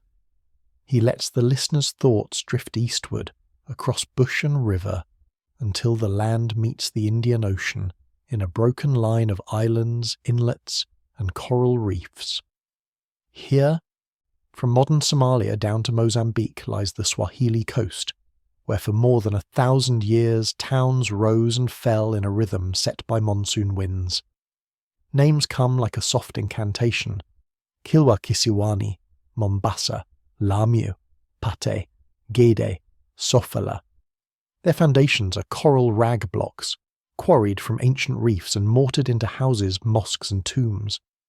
Their language, Kiswahili, is Bantu at its root, suffused with Arabic and Persian loanwords, like a shoreline itself, African land, foreign spray. Archaeologists, piecing together shards of pottery and sleeping walls, have shown that many of these towns began as African settlements, fishing villages and trading posts that gradually turned outward as Indian Ocean commerce intensified. By the 9th and 10th centuries, some had become substantial stone-built towns, with Friday mosques, elite mansions and intricate street plans. Chinese porcelains, Persian sgraffito, Indian beads and glassware have been found in their layers, the debris of everyday life in a society that had made the sea part of its horizon of expectation. To live in Kilwa or Mombasa was to know that the world was large and that one's own harbour sat in its flowing centre. Yet, for a long time, many outsiders refused to see that centre as African.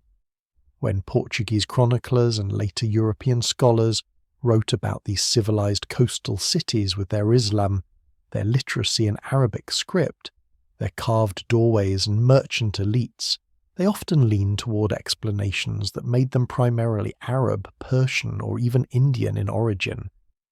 Oral traditions that spoke of Shirazi founders, migrants from the Persian Gulf, were taken as proof that whatever was sophisticated here must have sailed in from elsewhere. The Bantu roots of the language, the long archaeology of local settlement, the African genealogies woven into Swahili culture were downplayed or ignored. Could a city with carved niches and coral mosques really be black and African? Or must it secretly belong to some other lineage more acceptable to established hierarchies? He touches lightly on those Shirazi stories. They are in themselves complex things, origin myths that link ruling families to distant lands, conferring prestige and a sense of connection to the wider Islamic world. Many societies embroider such narratives, tracing their elite lines back to revered centres far away. Medieval Europeans sometimes claim Trojan or Roman ancestry. Central Asian dynasties link themselves to Alexander or to prophets' kin.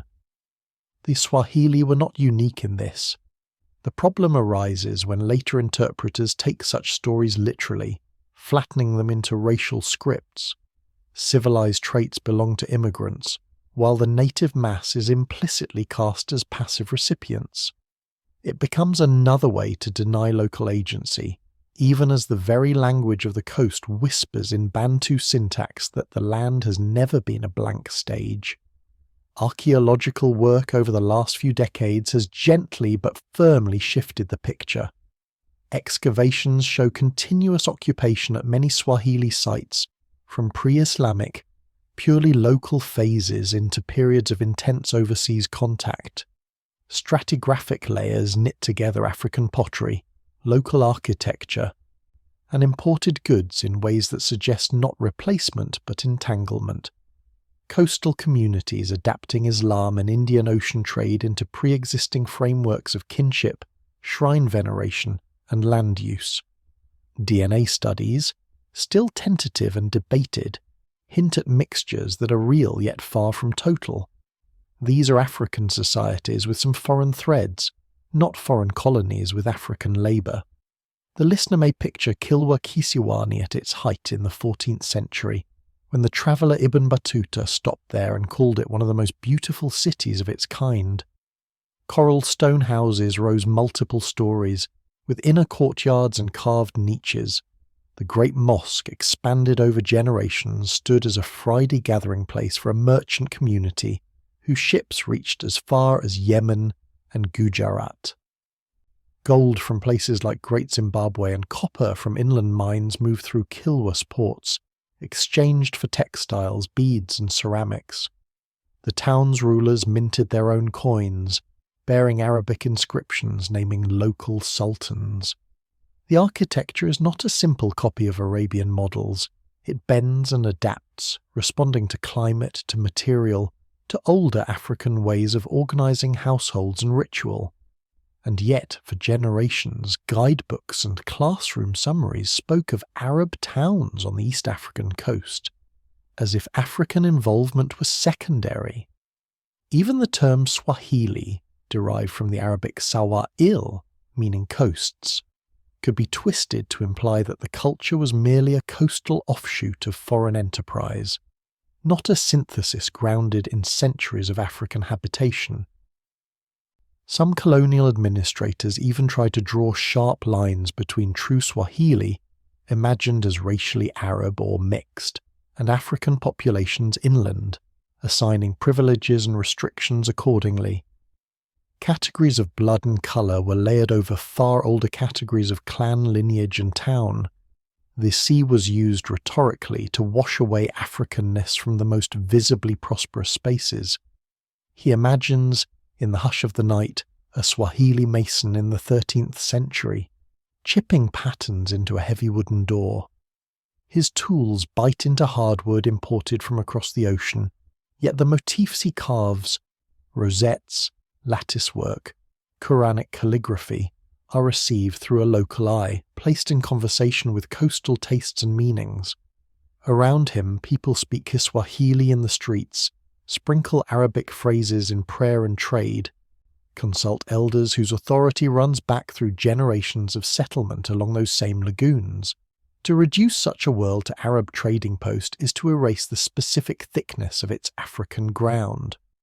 Why is hybridity here made an excuse to subtract one side of the equation, rather than to admit that a coastal civilization can be both fully African and fully oceanic? The coast's visibility to outsiders brought other forms of erasure too. When the Portuguese and later Omani and European powers muscled into the Indian Ocean trade, they wrote themselves into the story as decisive agents. Fort Jesus in Mombasa, cannons pointed seaward, treaties and bombardments, the slow entanglement of coastal merchants in new hierarchies. Over time, the slave trade intensified, and the same routes that once carried cloth and bead began to carry human beings in chains. In such narratives, African coastal cities are often cast as intermediaries, as minor accomplices or tragic victims. Less attention is paid to the deeper history of these towns as innovators in maritime commerce long before Europeans rounded the Cape. To remember only the centuries of gunpowder and slaving is to let the most recent, most violent layer of contact eclipse a much longer story of African seafaring agency. Beneath the waves themselves, hints of even older shorelines lie, drowned by post-glacial sea level rise. Marine archaeologists have only begun to explore the continental shelf off East Africa in systematic ways. If harbours, settlements, or ritual sites once clung to ancient coastlines now underwater, their stories remain out of reach. It is not hard to imagine that some early predecessors of the Swahili towns may lie there, silt-covered, their coral blocks softened, their timbers eaten, while above, debates still circle narrowly around how African or foreign later visible ruins are allowed to be. What does it mean that the archive of this coast is divided not only by ideology, but by the literal line where land sinks into sea?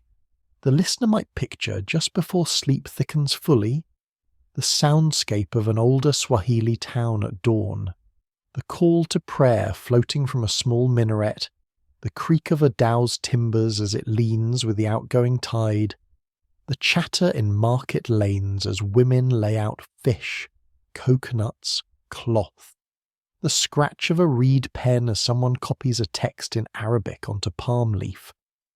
Children play in alleys framed by coral walls whose pale surfaces hold fossil shells, corals a frozen record of a much older sea. Above, the monsoon sky tilts, promising departure or return depending on the season. Where, in that web of sounds and seasons, does Africa end and elsewhere begin? Over time, as nationalist movements and decolonising scholarship gained ground, the Swahili coast has slowly been recentered as an African maritime civilization, not a foreign implant.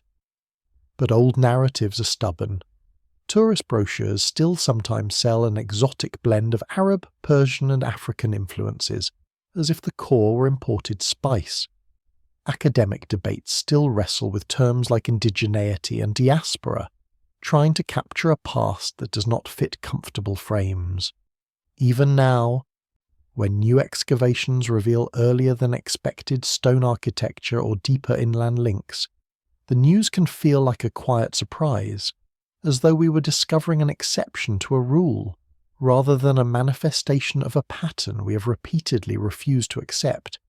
That African societies, given access to roots and resources, have long been capable of building complex, hybrid, ocean-facing worlds. And so, as the waves of the listener's own breath rise and fall, a final question for this stretch of shore curls in the dark.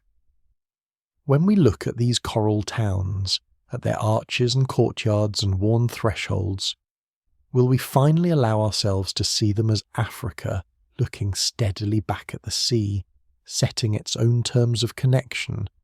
Or will we keep reaching instinctively for someone else's shadow to explain whatever here seems too intricate, too worldly, too unsettlingly at odds with the old, comforting blankness that once filled so many maps? After listening to the surf of the Swahili towns, the mind may notice a different kind of tide, one that does not move water but stories. For a long time, the tales that reached schoolrooms about Africa's great civilizations tended to cling to coasts and rivers, Egypt on the Nile, merchants along the Indian Ocean, caravans crossing the Sahara. But what of the highlands that rise like a weathered crown above the Horn of Africa, where clouds snag on basalt and churches are cut not from separate stone blocks, but directly from the living rock? How did those peaks become, in some accounts, barely a footnote, when for centuries they were spoken of as a kingdom that conversed with Rome, Arabia, and India? He lets the listener's imagination climb slowly, following a path from the lowlands of the Red Sea inland toward the Ethiopian and Eritrean plateaus. The air thins, the temperature drops, terraced fields cling to slopes. Somewhere in this uplift, nearly 2,000 years ago, the kingdom of Aksum took root. Classical writers knew of it. A Roman official, the anonymous author of the Periplus of the Erythraean Sea, mentioned Adulis, Aksum's port, as a place where ivory, rhinoceros horn and slaves were traded. Later, the 3rd century Persian philosopher Mani supposedly listed Aksum among the 4 great powers of his day, alongside Rome, Persia and China. Coins minted in the name of Aksumite kings have been found as far as India, bearing inscriptions in Greek and Gioes, little golden and bronze witnesses to a highland power that saw itself as a player in a wide world. On the ground, Aksum reveals itself in carved stone and scattered foundations. In and around the modern town that bears its name, monolithic stelae rise from the earth, some fallen, some still upright. The largest, now toppled and broken, once stood over 30 metres tall, its face carved with false windows and doors, a stylised multi-storey facade frozen in basalt. Smaller stelae of similar design line a vast field, many marking elite burials. Subterranean chambers, some with sarcophagi, stretch under the soil. The effect for a visitor is to stand in an open-air forest of stone towers that pretend to be buildings, each one a symbolic house for the dead. The inscriptions of Aksum, carved in Giasaez and sometimes Greek, speak of kings who boasted of conquest across the Red Sea in Arabia, of tribute from neighbouring peoples, of conversions to a new faith. In the early 4th century under King Ezana, Aksum adopted Christianity, one of the first states anywhere to do so. A stone stele from his time bears both pre-Christian royal titles and crosses, like a hinge between worlds. Later Ethiopian chronicles, written centuries afterward, present a line of rulers as heirs to biblical figures, weaving local dynasties into Old Testament genealogies. The Kebra Nagast, a medieval text, tells of the Queen of Sheba, called Makeda, visiting Solomon in Jerusalem and bearing his child, who supposedly returned to Ethiopia with the Ark of the Covenant. These stories, thick with symbolism and political theology, framed Aksum and its successors as a chosen kingdom, a new Zion in the highlands. Yet underneath these layers of scriptural self-fashioning, clues suggest older, quieter strata of sacred geography. Long before Christianity, before inscriptions in Ge'ez, there were other cults, other altars.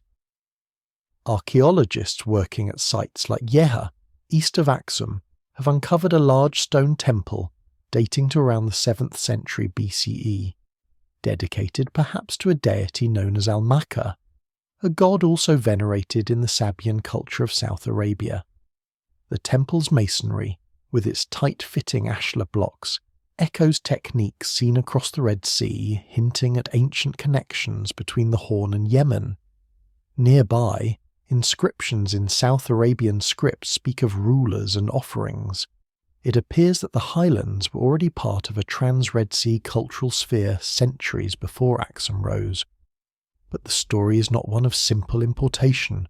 Local pottery, burial practices and later developments show a blending, an adaptation to local conditions and cosmologies. The older temples, once dedicated to gods like Almaka or Marem, were in some cases repurposed or overbuilt in Christian times. Stone blocks were cannibalized, altars reinterpreted, sacred hills rededicated to saints and angels. To an outside observer centuries later, the Christian layer can appear total, overwhelming, as if this had always been a land of monasteries and crosses. Yet the bedrock of reverence for particular mountains, springs and groves likely stretches back into far earlier, more opaque regimes of meaning. How much of that older sacral topography still hums beneath the newer chants? He thinks of the rock-hewn churches of Lalibela, carved in the 12th and 13th centuries, about 600 kilometres south of Aksum. Tradition holds that King Lalibela, possibly inspired by tales of Jerusalem falling to Muslim forces, sought to create a new Jerusalem in the Ethiopian highlands. Under his patronage, artisans are said to have carved a complex of churches directly into the reddish tuff, connected by trenches, tunnels and courtyards. Today, visitors descend into narrow passages and find themselves facing freestanding cruciform structures that are paradoxically negative spaces, not built up from blocks but revealed by removing everything around them. The most iconic, Bet Georgis, is a cross-plan church sunken into a rectangular courtyard, its roof level with the surrounding plain. The engineering is impressive. The symbolic layering is even more so.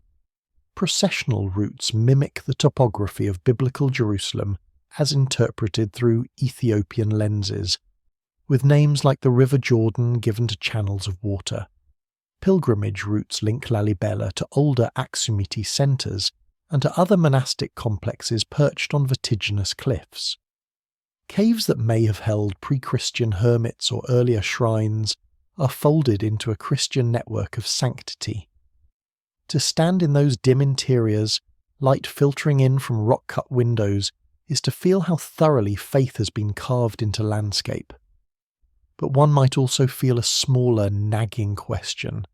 How many prior meanings had to be scraped away, or quietly absorbed, for this sacred city to declare itself the centre? Outside narratives about Ethiopia have played their own role in shaping what is seen and not seen. Because Aksum and its Christian successors maintained contacts with Byzantium, the wider Mediterranean and later Europe, the highland kingdom was sometimes granted a reluctant exception from the broader erasure of African history. Medieval European legends of Prester John, a powerful Christian ruler somewhere in the east or in Africa, were at times linked vaguely to Ethiopia. European travellers in the early modern period marvelled at churches, manuscripts and liturgies that felt both familiar and alien. But this partial recognition carried another distortion. Ethiopia was praised precisely because it could be cast as an outpost of a wider Judeo-Christian world, almost honorary in its imagined closeness to Bible lands. Other African polities with different spiritual lineages were more easily written out. Within Ethiopia itself, historical memory has been curated by those with the power to write chronicles, to sponsor churches, to define orthodoxy. Highland perspectives often dominate. Pastoralist, Muslim and lowland groups appear in the margins or as foils. Aksum's glory and Lalibela's sanctity can overshadow, in both national and foreign narratives, the diversity of older and parallel traditions, Oromo oral epics, Afar desert shrines, Somali Sufi centres, Cushitic cults of spirits tied to particular places. When one strand of heritage is canonized as the rightful heir of Aksum, what happens to the others that shared, contested, or repurposed the same hills and valleys? Archaeological hints suggest that beneath and alongside the Christian and Sabaean layers, even earlier communities left their own faint marks. Megalithic fields of standing stones, some with anthropomorphic carvings, dot parts of southern Ethiopia. Their dates and functions are still debated. Burial markers, territorial claims, ritual alignments. In the central highlands, stone enclosures and terrace complexes speak of pre-Aksumite agricultural and social organisation barely sketched in scholarship. Each newly dated stone, each ceramic typology refined, suggests that the story of complexity in the Horn is older, messier, and more regionally varied than the neat arc from Yeha to Aksum to Lalibela implies. Yet the gravitational pull of the grand narrative remains strong, drawing attention toward a few luminous points and leaving the rest in penumbra. The listener, drifting toward the edge of sleep, might imagine a quiet night in ancient Aksum. A moon hangs over the steely field, pale light tracing their carved windows. In one of the royal compounds, scribes in lamplight press styluses into wax tablets, later to be recopied into ink on parchment. In a nearby valley, farmers lead oxen home under the same sky, whispering prayers that mingle older invocations with newer Christian phrases.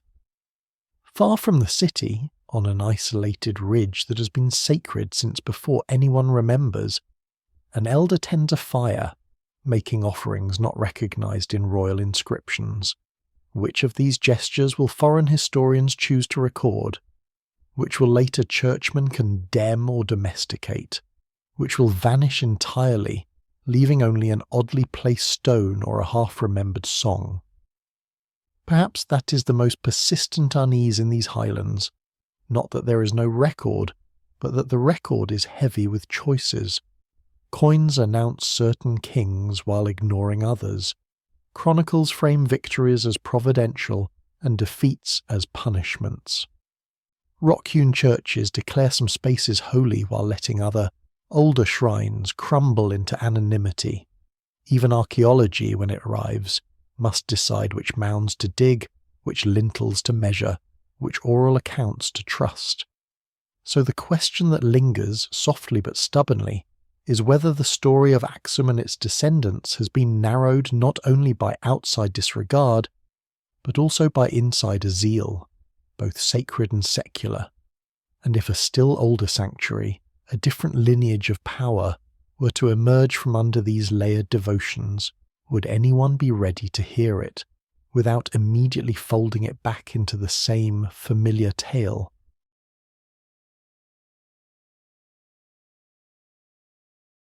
If the highland stele and rock-hewn churches murmur of histories carved into stone, another unease slides in beside them, softer but no less insistent.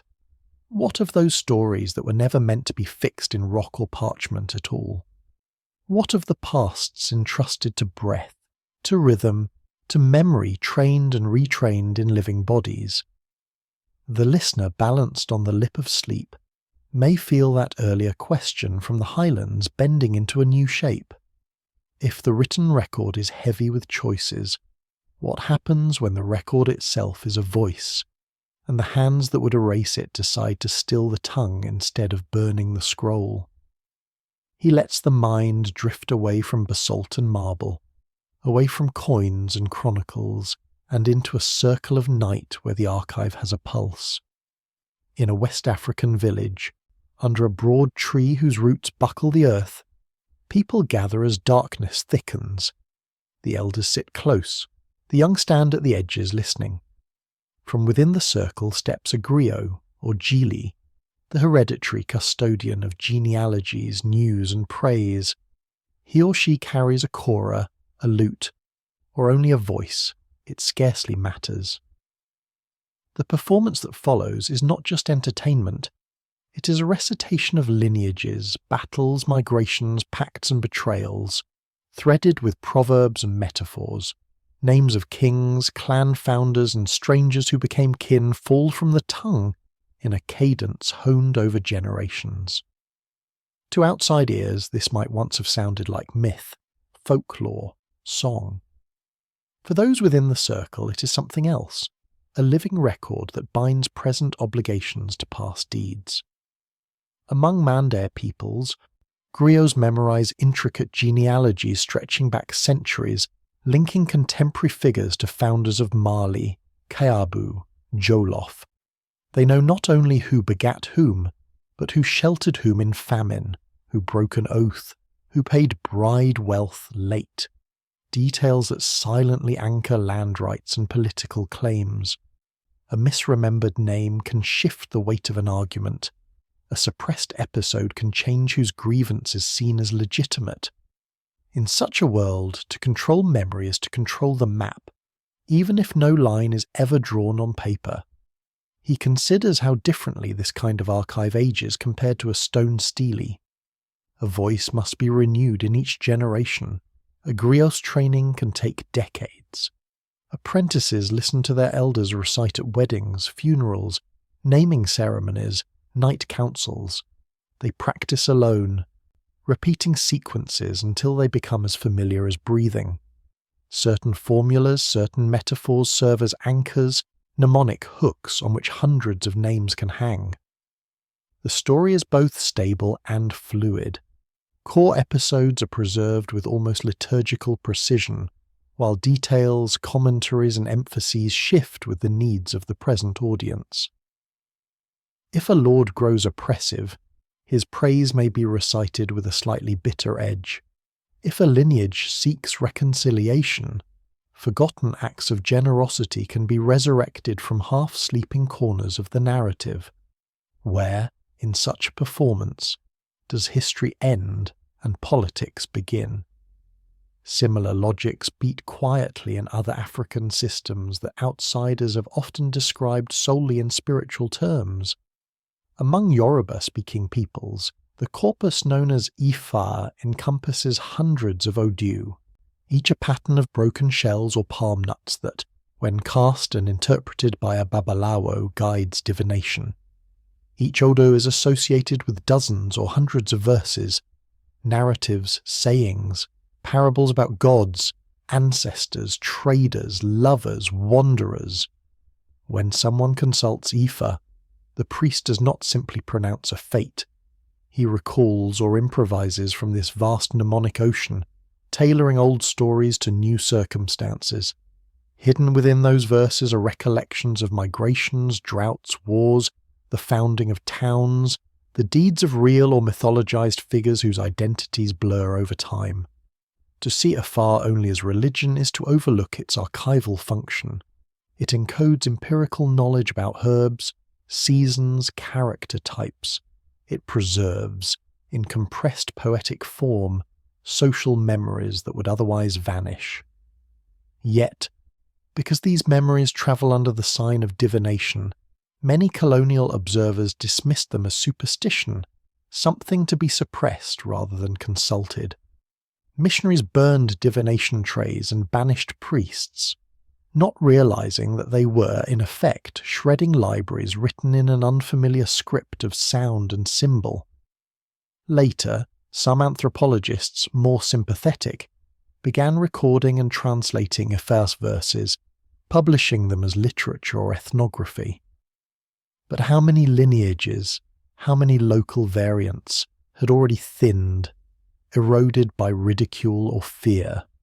Across the continent, beneath very different skies, the pattern recurs. Under a palaver tree in Central or West Africa, community assemblies convene not only to settle disputes, but to recall precedent, whose field boundary lay where. What was decided the last time two clans quarrelled over water? Which ancestor mediated the first truce? Speech here is not free improvisation. Elders invoke proverb chains, ritual openings, and references to known episodes to anchor their arguments. In some societies, certain individuals specialize in this juridical memory, functioning as walking case law.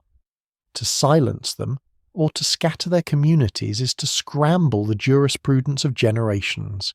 He thinks of how, in many colonial projects, control of language sat quietly alongside control of land. Schools punish children for speaking their mother tongues, insisting on French, English, Portuguese, or Arabic.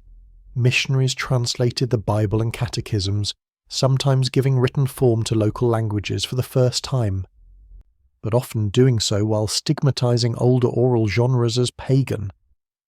Administrative courts demanded written contracts and affidavits, sidelining the authority of spoken oaths and remembered agreements. Over time, youth seeking advancement learned to value the language of government and church, and to feel embarrassment or doubt toward the idioms of their grandparents. On the surface, this looked like modernization, literacy, progress. Beneath, it worked like acid on the foundations of oral archives. What, he wonders, is the difference between burning a warehouse of palm leaf manuscripts and training a generation to stop listening to griots? In Timbuktu, when jihad, colonial war or extremist occupation threatened, people risked their lives to hide and smuggle manuscripts, recognizing them as treasures. In countless smaller towns and villages, no such drama marked the fading of spoken chronicles. There were no televised rescues, no crates of books ferried away under cover of night. Instead, an old singer died without an apprentice. A diviner's children converted and refused to learn the verses. A mediation specialist, mocked as backward, kept his knowledge to himself one last time and then carried it into the ground. Silence can be as thorough as fire, but it leaves fewer ashes for future historians to sift. In some places, the oral record has shown a stubborn, almost defiant durability. Among the Sira of Senegal, complex initiatory teachings, cosmology and history are still transmitted in secluded forest camps, far from the gaze of schools and churches. Among the Dinka, Nuer and other Nilotic groups, epic songs about cattle raids, marriages and migrations continue to evolve, adjusting to new displacements and wars while retaining an older skeleton. Somali poets improvise gabay that weave personal grievance into genealogical and historical reference, making each recitation an update to a rolling timeline. Such practices prove that not all has been erased, and yet even here, the pressure of displacement, climate change, and global media saturations raises questions. Which parts will still be recited in 50, 100 years? Which will become isolated fragments, admired as heritage when heard out of context, their binding threads already gone? The listener may feel, in the dimness behind closed eyes, the image of Africa's memory shifting form, from engraved ochre to carved stele to whispered names. We have learned slowly to brush sand from stones and call it archaeology. We are less accustomed to treating songs as stratigraphy. When a griot, a Nifa priest, or a Palava elder arranges their narrative, they are in a sense doing what a scribe or historian does, selecting from the past, organising it for the present, leaving some things unsaid. Their biases, their patronage networks, their fears and hopes shape what survives. Even oral traditions are not pure, untouched truth. They are contested terrain. But acknowledging their partiality is not the same as dismissing them. Written archives are also skewed, their gaps chosen. Why then do we so often trust one kind of crooked record and not the other? He imagines for a moment an impossible symposium somewhere outside of time.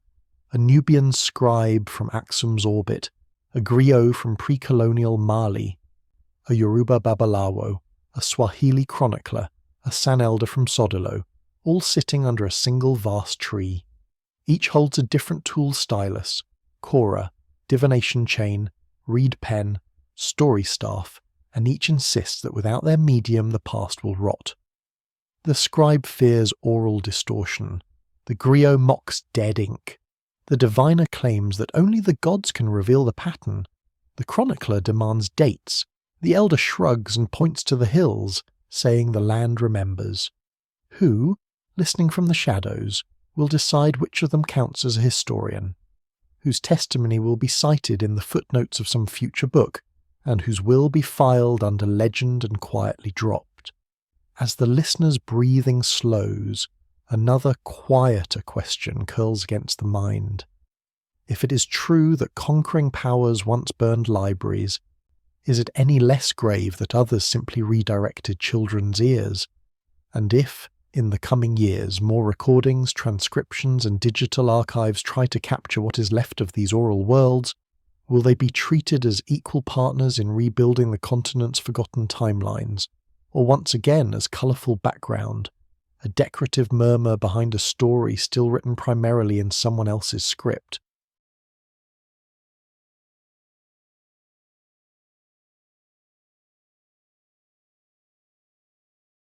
Once the idea has settled that stories can be burned not only in libraries, but in living throats, a different kind of unease begins to prowl at the edge of thought.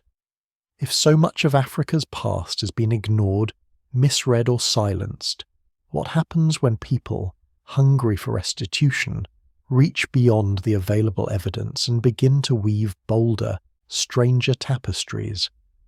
Somewhere between careful reconstruction and wounded imagination, a forest of controversial theories has grown. Whispers of lost sciences, forgotten astronomies, voyages that crossed entire oceans. The listener, drowsy but alert in some inner corner, may feel the tension in this space, the desire to honour what has been erased, and the danger of answering one kind of distortion with another. He lets one of the better-known murmurs come forward first, as softly as a star appearing on a clear night. High on the Bandiagara escarpment in Mali, the Dogon people have, for generations, carved precarious villages into cliffs, tended millet on plateau fields, and sculpted masks that dance in funerary rites like moving cosmograms. In the mid-20th century, French ethnographers Marcel Griol and Germaine Dieterlen spent years among Dogon communities, recording elaborate teachings about the origins of the world, the movements of celestial beings, the cycles of life and death. Their published accounts described a cosmology that seemed to include knowledge of Sirius, the brightest star in the night sky, and of a hidden, dense companion, star Sirius B, that is invisible to the naked eye. From these accounts grew an idea that has proved strangely persistent, that Dogon priests possessed advanced astronomical knowledge that could only have come from sophisticated instruments, or perhaps even extraterrestrial contact. Popular books and documentaries ran with the theme, pairing Dogon masks with star charts, turning an already rich spiritual system into evidence for intervention by alien visitors. Some Afrocentric writers, weary of narratives that denied African scientific agency, embraced a different version, that far from being primitive, Dogon astronomers had discovered, by their own methods, realities. Western science only confirmed with telescopes centuries later. To many, both versions felt like a thrill, a reversal of condescension. And yet, when other scholars returned to the Dogon in later decades, the picture blurred. Interviews with priests and elders did not always confirm the precise details Griaule had published. Some suggested that the Sirius narratives were less widely known than his work implied, perhaps limited to particular initiatory lineages, or even shaped in part by leading questions. Astronomers pointed out that while Sirius does indeed have a white dwarf companion, the orbit and characteristics described in the ethnographies do not match actual measurements cleanly. Skeptical anthropologists argued that cultural contamination was possible. By the time Griaule's team worked there, knowledge of Western astronomy could have trickled in through schools, soldiers, or traders, later being incorporated into Dogon symbolic systems and then represented as ancient. So what remains once the more dramatic claims are stripped away? The Dogon still hold an extraordinarily intricate cosmology in which seeds, spirals, twins, and the motion of celestial bodies serve as metaphors for human life, ethics, and ritual. Their masks and dances are calibrated to cycles of time that do not need telescopes to be profound. But the controversy has left a residue. Those who long to see Africa as a cradle of deep knowledge sometimes cling fiercely to the Sirius story, as if letting it go would mean surrendering ground. Others, wary of pseudo-archaeology, dismiss any mention of Dogon astronomy as gullible or exploitative. Caught between these camps, the actual Dogon voices risk being drowned out, their cosmology turned into a battleground rather than listened to on its own terms. He wonders, in the hush, why the hunger for spectacular proof bites so sharply here. Is it because ordinary documentable African achievements, iron smelting, terraced agriculture, long-distance trade, complex governance were for so long belittled that now only something extraordinary feels like adequate recompense? If a people can be shown to have anticipated a white dwarf's existence, the thinking seems to go, perhaps they will finally be granted full respect. But what does that imply about our standards, if we require supposed confirmation of astrophysical secrets to believe that a culture's thought world is worthy of reverence? A similar pattern appears when attention crosses the Atlantic and turns to massive stone heads scattered across the soils of ancient Mesoamerica. The Olmec civilization, flourishing roughly between 1500 and 400 BCE in what is now Mexico's Gulf Coast, left behind colossal sculptures with broad noses, full lips, and helmet-like headdresses. Some observers, especially in the 20th century, claim these features looked African, and built theories that Africans must have voyaged to the Americas long before Columbus, founding or influencing early American civilizations. Books and lectures sprouted, positing transatlantic currents mastered by pre-Columbian sailors from West Africa or the Nile. sometimes tying these ideas to readings of old maps or misunderstood inscriptions. Mainstream archaeologists pointing to clear cultural continuities between Olmec precursors and later Mesoamerican societies, to local depictions that match surrounding populations, and to a lack of credible genetic or linguistic evidence for an ancient African presence, have largely rejected these theories. To them, the African Olmec hypothesis reeks of diffusionism turned on its head.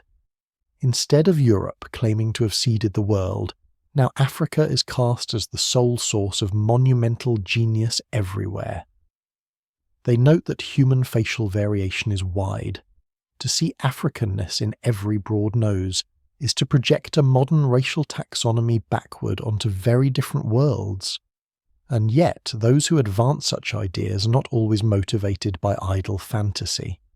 For many in the African diaspora, raised on narratives that painted Africa as a continent without history, and blamed black peoples for their own marginalization, the thought that their ancestors might have reached distant shores as explorers, not as cargo, carries enormous emotional charge. To find echoes of their features in revered ancient monuments across the ocean feels like a balm, a symbolic return of dignity. In this sense, even mistaken theories can be read as symptoms of a deeper wound.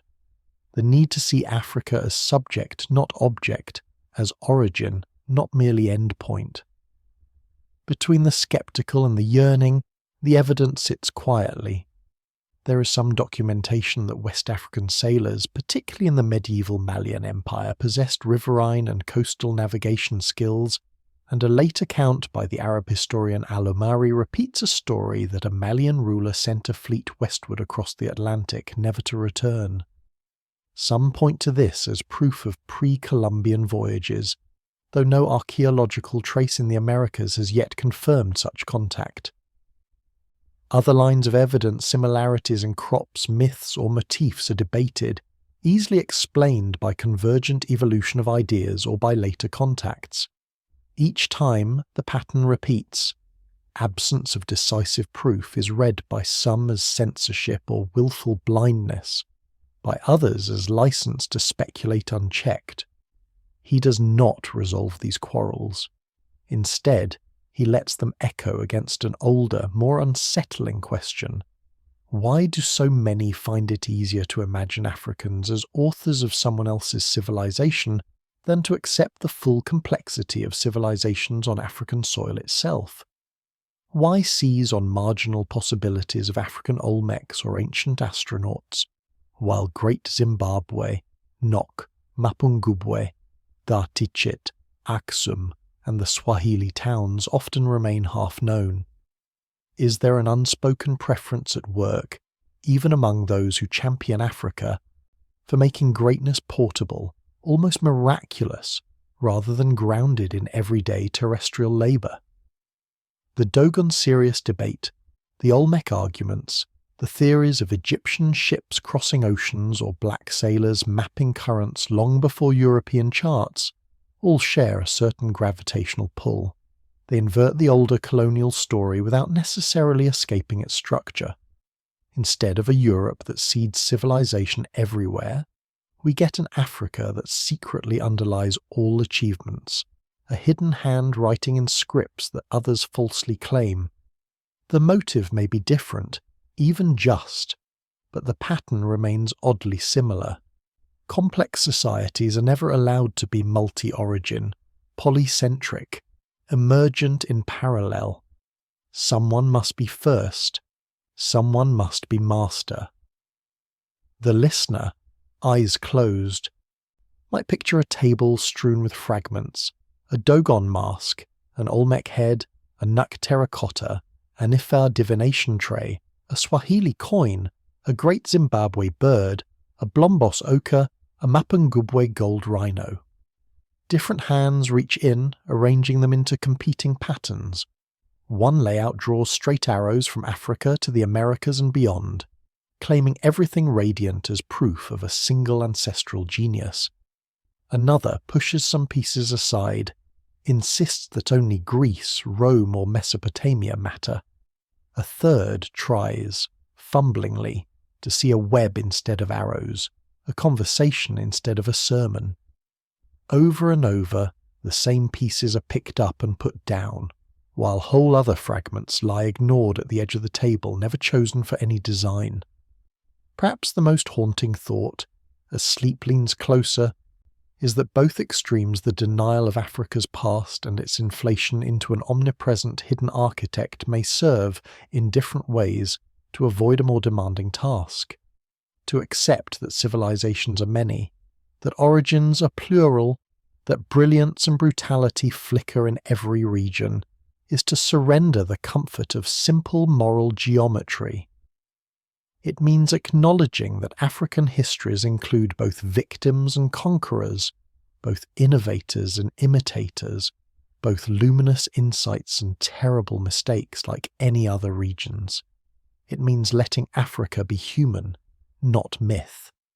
So the question that curls at the edge of the listener's last waking thoughts is not whether Dogon priests charted white dwarfs, or Malian fleets reached American shores, though those remain intriguing puzzles. It is whether, in our eagerness either to defend or to dismiss, we are once again using Africa as a screen for our own needs, a canvas for fantasies of superiority, of restitution, of cosmic significance. And if, beneath the noise of these contested legends, quieter, better grounded stories of forgotten cities and subtle sciences are still waiting in the dust, how long will it be before we can hear them without demanding that they prove more than anyone past can reasonably bear?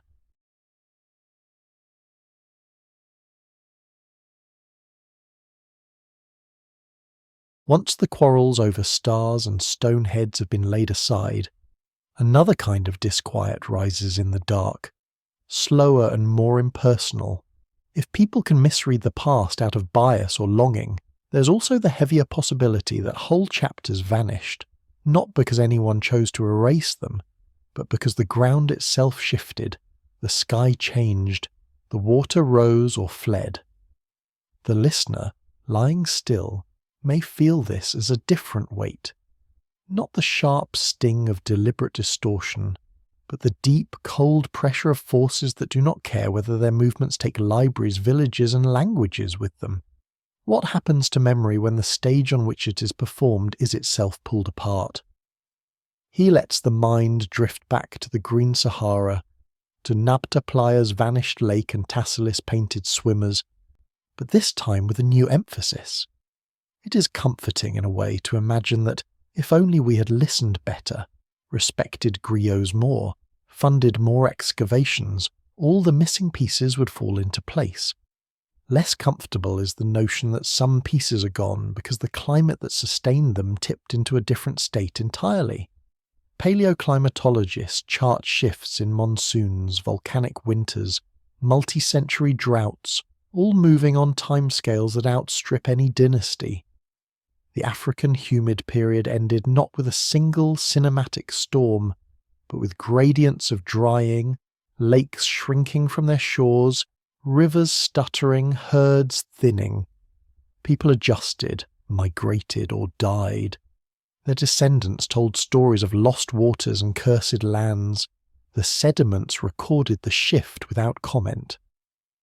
Beyond the desert belt, other transformations have come and gone. As the last ice age ended, global sea levels rose more than 100 meters, slowly but relentlessly swallowing coastlines.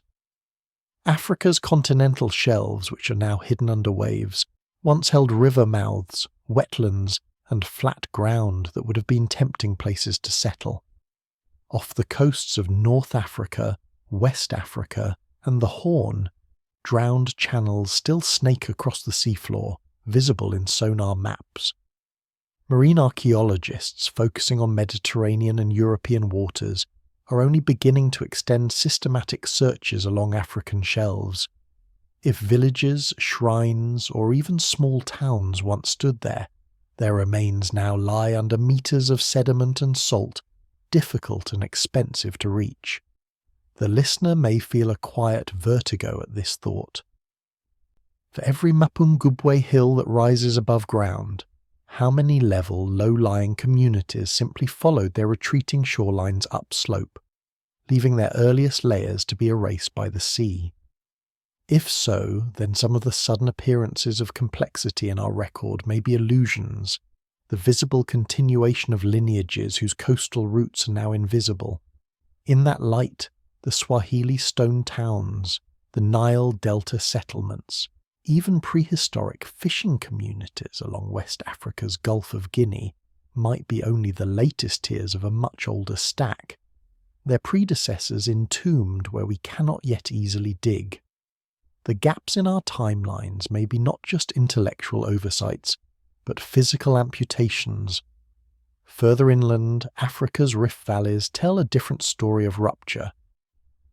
Tectonic forces slowly tear the continent along a vast scar that runs from the Red Sea down through East Africa toward Mozambique. Volcanoes, calderas, deep lakes, all reminders that the crust itself is restless here. Geologists speak of ancient eruptions, of ash layers that blanket wide regions, of episodes where sulfur and dust in the stratosphere dimmed sunlight for years. The Toba eruption in Indonesia, about 74,000 years ago, has long been suspected of causing a global volcanic winter, with debated impacts on early human populations, including those in Africa. Newer studies complicate the picture, suggesting resilience and regional variation, but the broader point remains. There have been times when even the dependable rhythm of seasons faltered. Africa also bears scars of more sudden blows. In the Sahara, near the border of Libya and Egypt, the desert holds pockets of a strange, pale green glass, scattered across kilometres. This Libyan desert glass is thought to have formed when a meteor or comet exploded, or impacted there millions of years ago, melting sand into glassy sheets. Much later, a piece of this glass ended up in the pectoral of Tutankhamun, carved into a scarab. The event that created it long predated any human eye, but its product was woven into a royal symbol. Elsewhere, in southern Africa, impact structures like the Meroë crater in South Africa or the Bosumtwi crater in Ghana testify to ancient collisions. The known large impacts on the continent are mostly very old, but they are reminders that now and then the sky has indeed fallen. He does not claim that a specific cataclysm neatly wiped away a specific African civilization in recent prehistory. The evidence for any Atlantis-like drama off these coasts is, so far, absent. Instead, he lingers in the more ambiguous space where slow and sudden changes overlap with human fragility. Multi-decade droughts, shifts in river courses, plagues of locusts and diseases tied to changing ecologies. These can dismantle elaborate social systems without leaving the sort of clean global signature that geologists love. A fortified settlement at Dar Tichit empties over a century, its grain silos collapsing. Cattle-based wealth systems strain and fracture. People splinter into migrant groups whose oral histories blur over time. A regional trading hub along a river loses its navigability as channels silt up. Merchants drift away. Its name becomes a faint echo in a neighbouring town's festival song. How many such micro-ruins lie under scrub and later fields, their stories never to be fully reassembled? Even in more recent, better documented periods, Africa shows how environmental pulses can rearrange the human map. The expansion and contraction of tsetse-fly zones have influenced where cattle-based societies could thrive, shaping patterns of settlement and power. Periodic Sahelian droughts, like those of the late 20th century, have killed herds and forced migrations within a single lifetime. Earlier droughts, poorly recorded, may have done the same on a wider scale. Lake Chad, today a shrunken patch, was once a vast inland sea. Its oscillations over millennia have alternately supported and undermined surrounding communities. The Nile itself has seen years of failed floods that toppled dynasties and years of abundance that allowed monuments to rise. In each case, climate does not act alone. Human choices about storage, hierarchy, warfare and belief determine whether a crisis becomes a bump or a break. Yet, once a society crosses a certain threshold of strain, its ability to keep its stories coherent falters. He imagines, in a dim corner of the listener's resting mind, an inland capital somewhere in West or Central Africa a few thousand years ago, not monumental enough to leave pyramids, but complex enough to sustain specialists, shrines and courts. Perhaps it sits by a river whose flow is its life. Over a century the rains ease, then fail in some years. Upstream deforestation or natural shifts increase sediment. The river meanders away or chokes itself. Harvests shrink, neighbouring groups move in, conflicts spark.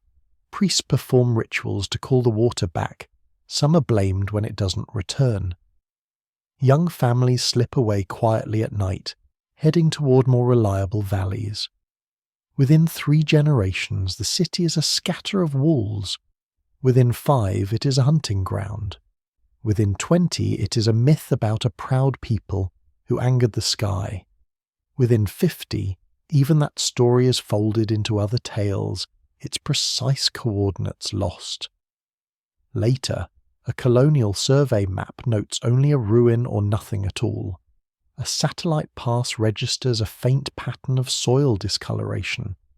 An archaeologist might one day notice a mound and a few potsherds, if funding and politics allow them to dig there. Until then, the entire experiment, its struggles, its songs, its compromises exist only as a thin change in stratigraphy and a trace in the chemistry of buried bones. Did anyone erase this civilization? Or was it simply unlucky in its exposure to heat and wind, and in the later distribution of scholarly attention? Sea levels, deserts, pests, pathogens, earthquakes, and quiet, relentless erosion. None of these respect the moral urgency with which we seek our ancestors. They do not preserve according to merit. A kingdom of profound philosophy can vanish in mud. A petty fort survives in stone. When later powers arrive, empires carving provinces, colonial officers drawing borders with ruler straight lines, they add another layer of obliteration, often building their own centres on top of older ones, renaming rivers, canalizing others, draining wetlands that once were sacred. European cartographers along the Niger or Congo saw opportunities for navigation and trade where local cosmologies had seen deities and ancestral presences. Dams rose along the Nile and Zambezi, submerging archaeological sites under reservoirs in the name of electricity and flood control. Each project came with reports, engineering schematics, and patriotic rhetoric. The drowned shrines and villages acquired no such paperwork. The temptation, at this point, is to see conspiracy everywhere, to imagine that all losses are orchestrated by some single, malign design. There have certainly been cases of deliberate destruction, statues smashed, manuscripts burned, sacred groves cleared to break resistance. But much of the forgetting that shadows Africa's deep past seems to be an untidy collaboration between climate, chance, and the selective curiosity of later powers. Sites that happen to align with favoured narratives, pyramids, obelisks, coastal forts are studied, restored, mythologized. Others, less photogenic or less useful to any current ideology, languish as footnotes or remain unexcavated entirely. The result to a later eye can feel like a deliberate gap, a missing stair, but the mechanism is more diffuse and perhaps more unsettling for being so. As the listener's own body follows its nocturnal cycles, cells repairing, breath slowing, another question pulls quietly beneath all these images of drying lakes and rising seas. If so many of Africa's forgotten civilizations were undone by combinations of environmental strain and human decision, What does that imply about the present, when climate is again shifting, this time with unprecedented speed, and when many of the most vulnerable communities lie in those same Sahelian bands, coastal plains and river deltas? Are we witnessing a new round of future silences being prepared, new Mapungubwes and Dartichits, whose traces will be thin because the storm came faster than the archaeologists? Somewhere between waking and sleep, the continent in the listener's mind may flicker, lakes swelling and shrinking, shorelines pulsing, forests advancing and retreating, cities kindling and going dark. None of these frames is stable. All of them are snapshots in a film that has already run for hundreds of thousands of years. The discomfort lies in realizing how much of the real we will never see, and how easily we mistake the surviving stills for the whole story. If a civilization stands only as long as the climate that nurtures it, and only enters history if a later age finds its remains legible, how many Africas have we already lost? And how many more are vanishing in ways that our own descendants will struggle to piece together from the quiet, indifferent layers of rock and silt? By now, the continent that once lay blank on maps has become, at least in the listener's inner night, a restless tapestry of shadows. Green deserts, drowned coasts, stone hills, gold rhinos, coral towns, cliffside chapels, voices under trees. And yet, for all that has surfaced, the deepest unease may be that these fragments have reached us through so many filters that it's hard to tell where the original pattern ends and later hands begin. If the ground, the climate, and time have already taken their share, there is a further question that does not sleep easily. Who, among the living, has decided which of these ghosts are allowed to speak with authority, and which are to be treated as murmurs, curiosities, or noise? He lets that question lie between the ribs like a slow, steady weight. There is a certain comfort in imagining loss as an act of nature alone, or as the work of obvious villains with torches. Less comfortable is the recognition that forgetting often arrives in the shape of specialists and institutions, cartographers choosing which rivers to ink and which to ignore, archivists deciding which scrolls are worth recopying, ministries of culture triaging which ruins will be stabilised and which will be left to slump. The erasure of African pasts has not only been an external imposition, it has sometimes been an internal policy, a byproduct of priorities, fears, and aspirations within the continent itself. Consider the map again, not the old parchment with sea monsters, but the more clinical sheets that hang in modern offices, political boundaries traced in straight lines, national park shaded in green, heritage sites marked with small symbols. Each of those points and borders suggest that someone somewhere convened a committee, weighed options, argued budgets. A rock art shelter here is fenced and ticketed. Another, equally ancient, lies unmarked a few valleys away, its figures bleaching under sun and smoke. A ruined city becomes a UNESCO site and a source of tourist revenue. A mound that might hold an even older settlement is quietly bulldozed to make way for a road or a mine. Which past is given a chance to endure through such choices, and which is turned into gravel? Even within universities and research institutes, attention is a form of power. Grants flow towards certain questions: Egyptology, classical connections, obvious monuments. Project on the burial customs of a little-known Iron Age culture in Central Africa may struggle to attract funds or graduate students. Journals prioritise some topics over others. Conferences highlight fashionable themes. Young scholars, aware of these currents, often steer their curiosity accordingly. Over time, patterns harden.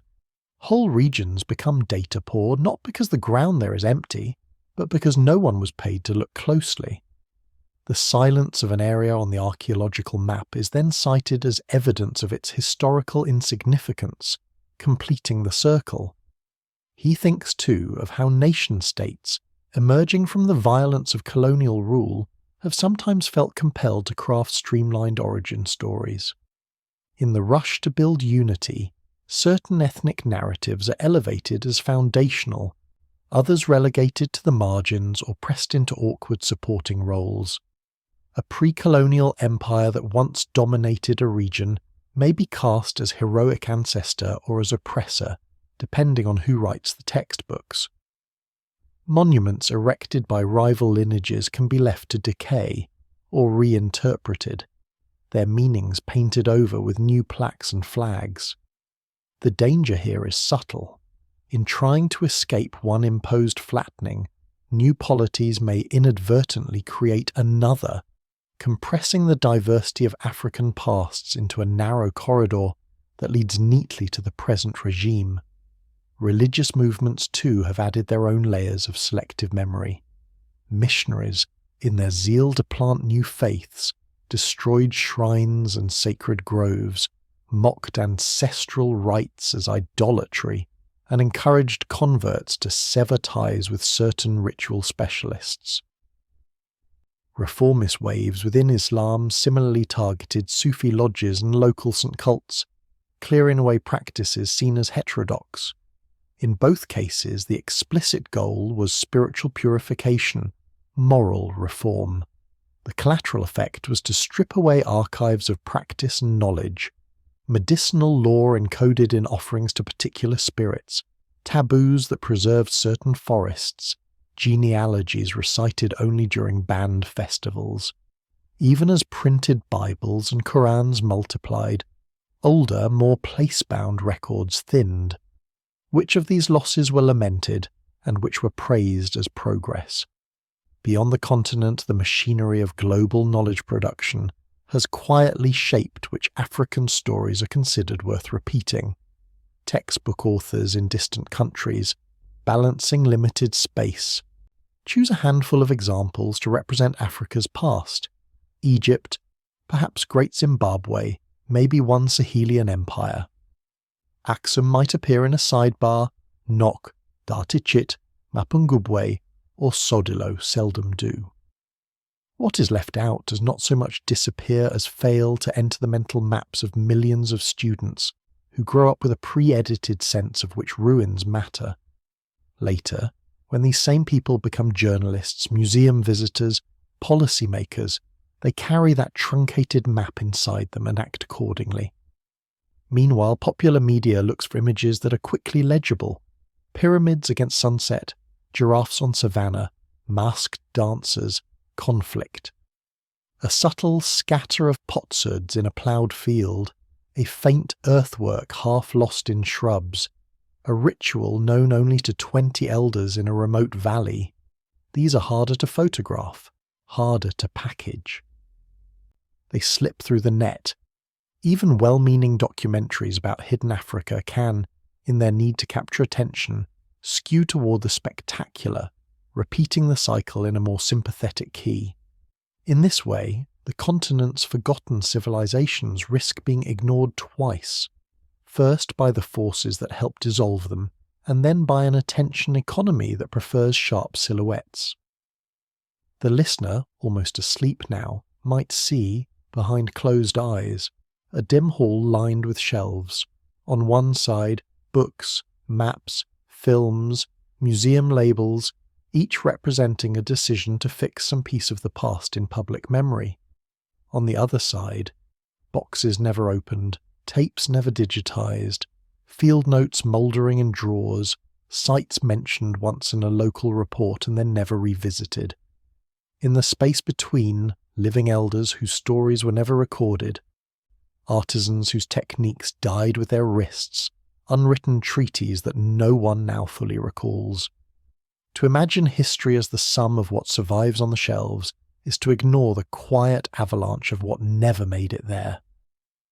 And yet amid this melancholy accounting, there are also gestures of resistance that complicate any simple tale of loss.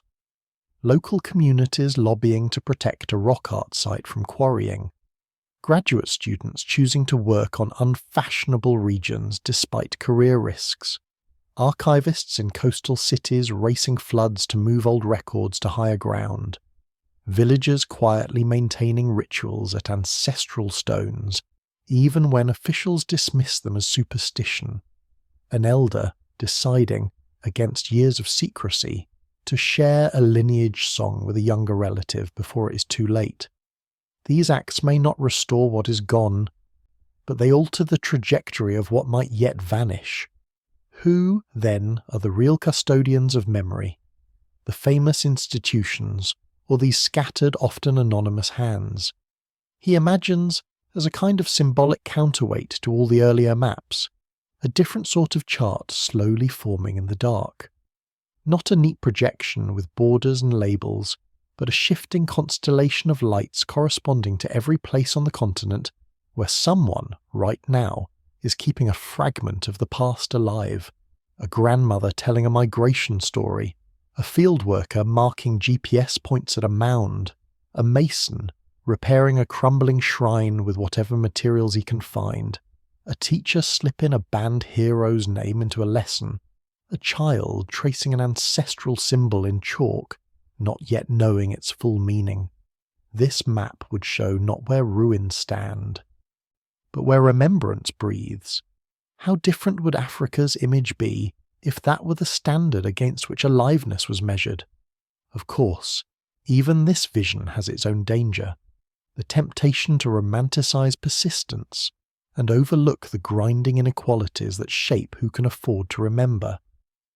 A family struggling with drought, war, or eviction may not have the luxury to maintain ceremonial calendars or guard burial hills. Aid agencies, development plans, and security agendas can collide with heritage work in painful ways. To insist that people prioritize ruins and rituals over food and safety would be its own kind of violence. The point is not to demand an impossible fidelity to every fragment of the past, but to notice which pasts are consistently sacrificed first and whose values are used to justify the cut. As the body grows heavier and the mind loosens its grip, a final image gathers itself without quite hardening into an answer. Somewhere in the dark, a hand holds a pen over a map, hesitating before drawing a line through a region marked unknown. Somewhere else, a trowel pauses at the edge of a possible wall in an unremarkable field. A breath is taken before a story begins under a tree. A finger hovers above a key that will delete a recording to free up space. In each of these small moments, the future archive tilts one way or another, but no one hears a thunderclap. Perhaps that is the most unsettling thought to carry into sleep, that the erasure or survival of entire worlds often depends not on a single cataclysm, but on countless quiet decisions made by people who believe they are doing nothing grand at all. If so much of Africa's forgotten past has been shaped by these unremarked choices of what to fund, what to teach, what to protect, what to ignore, then somewhere, right now, similar choices are being made about the present.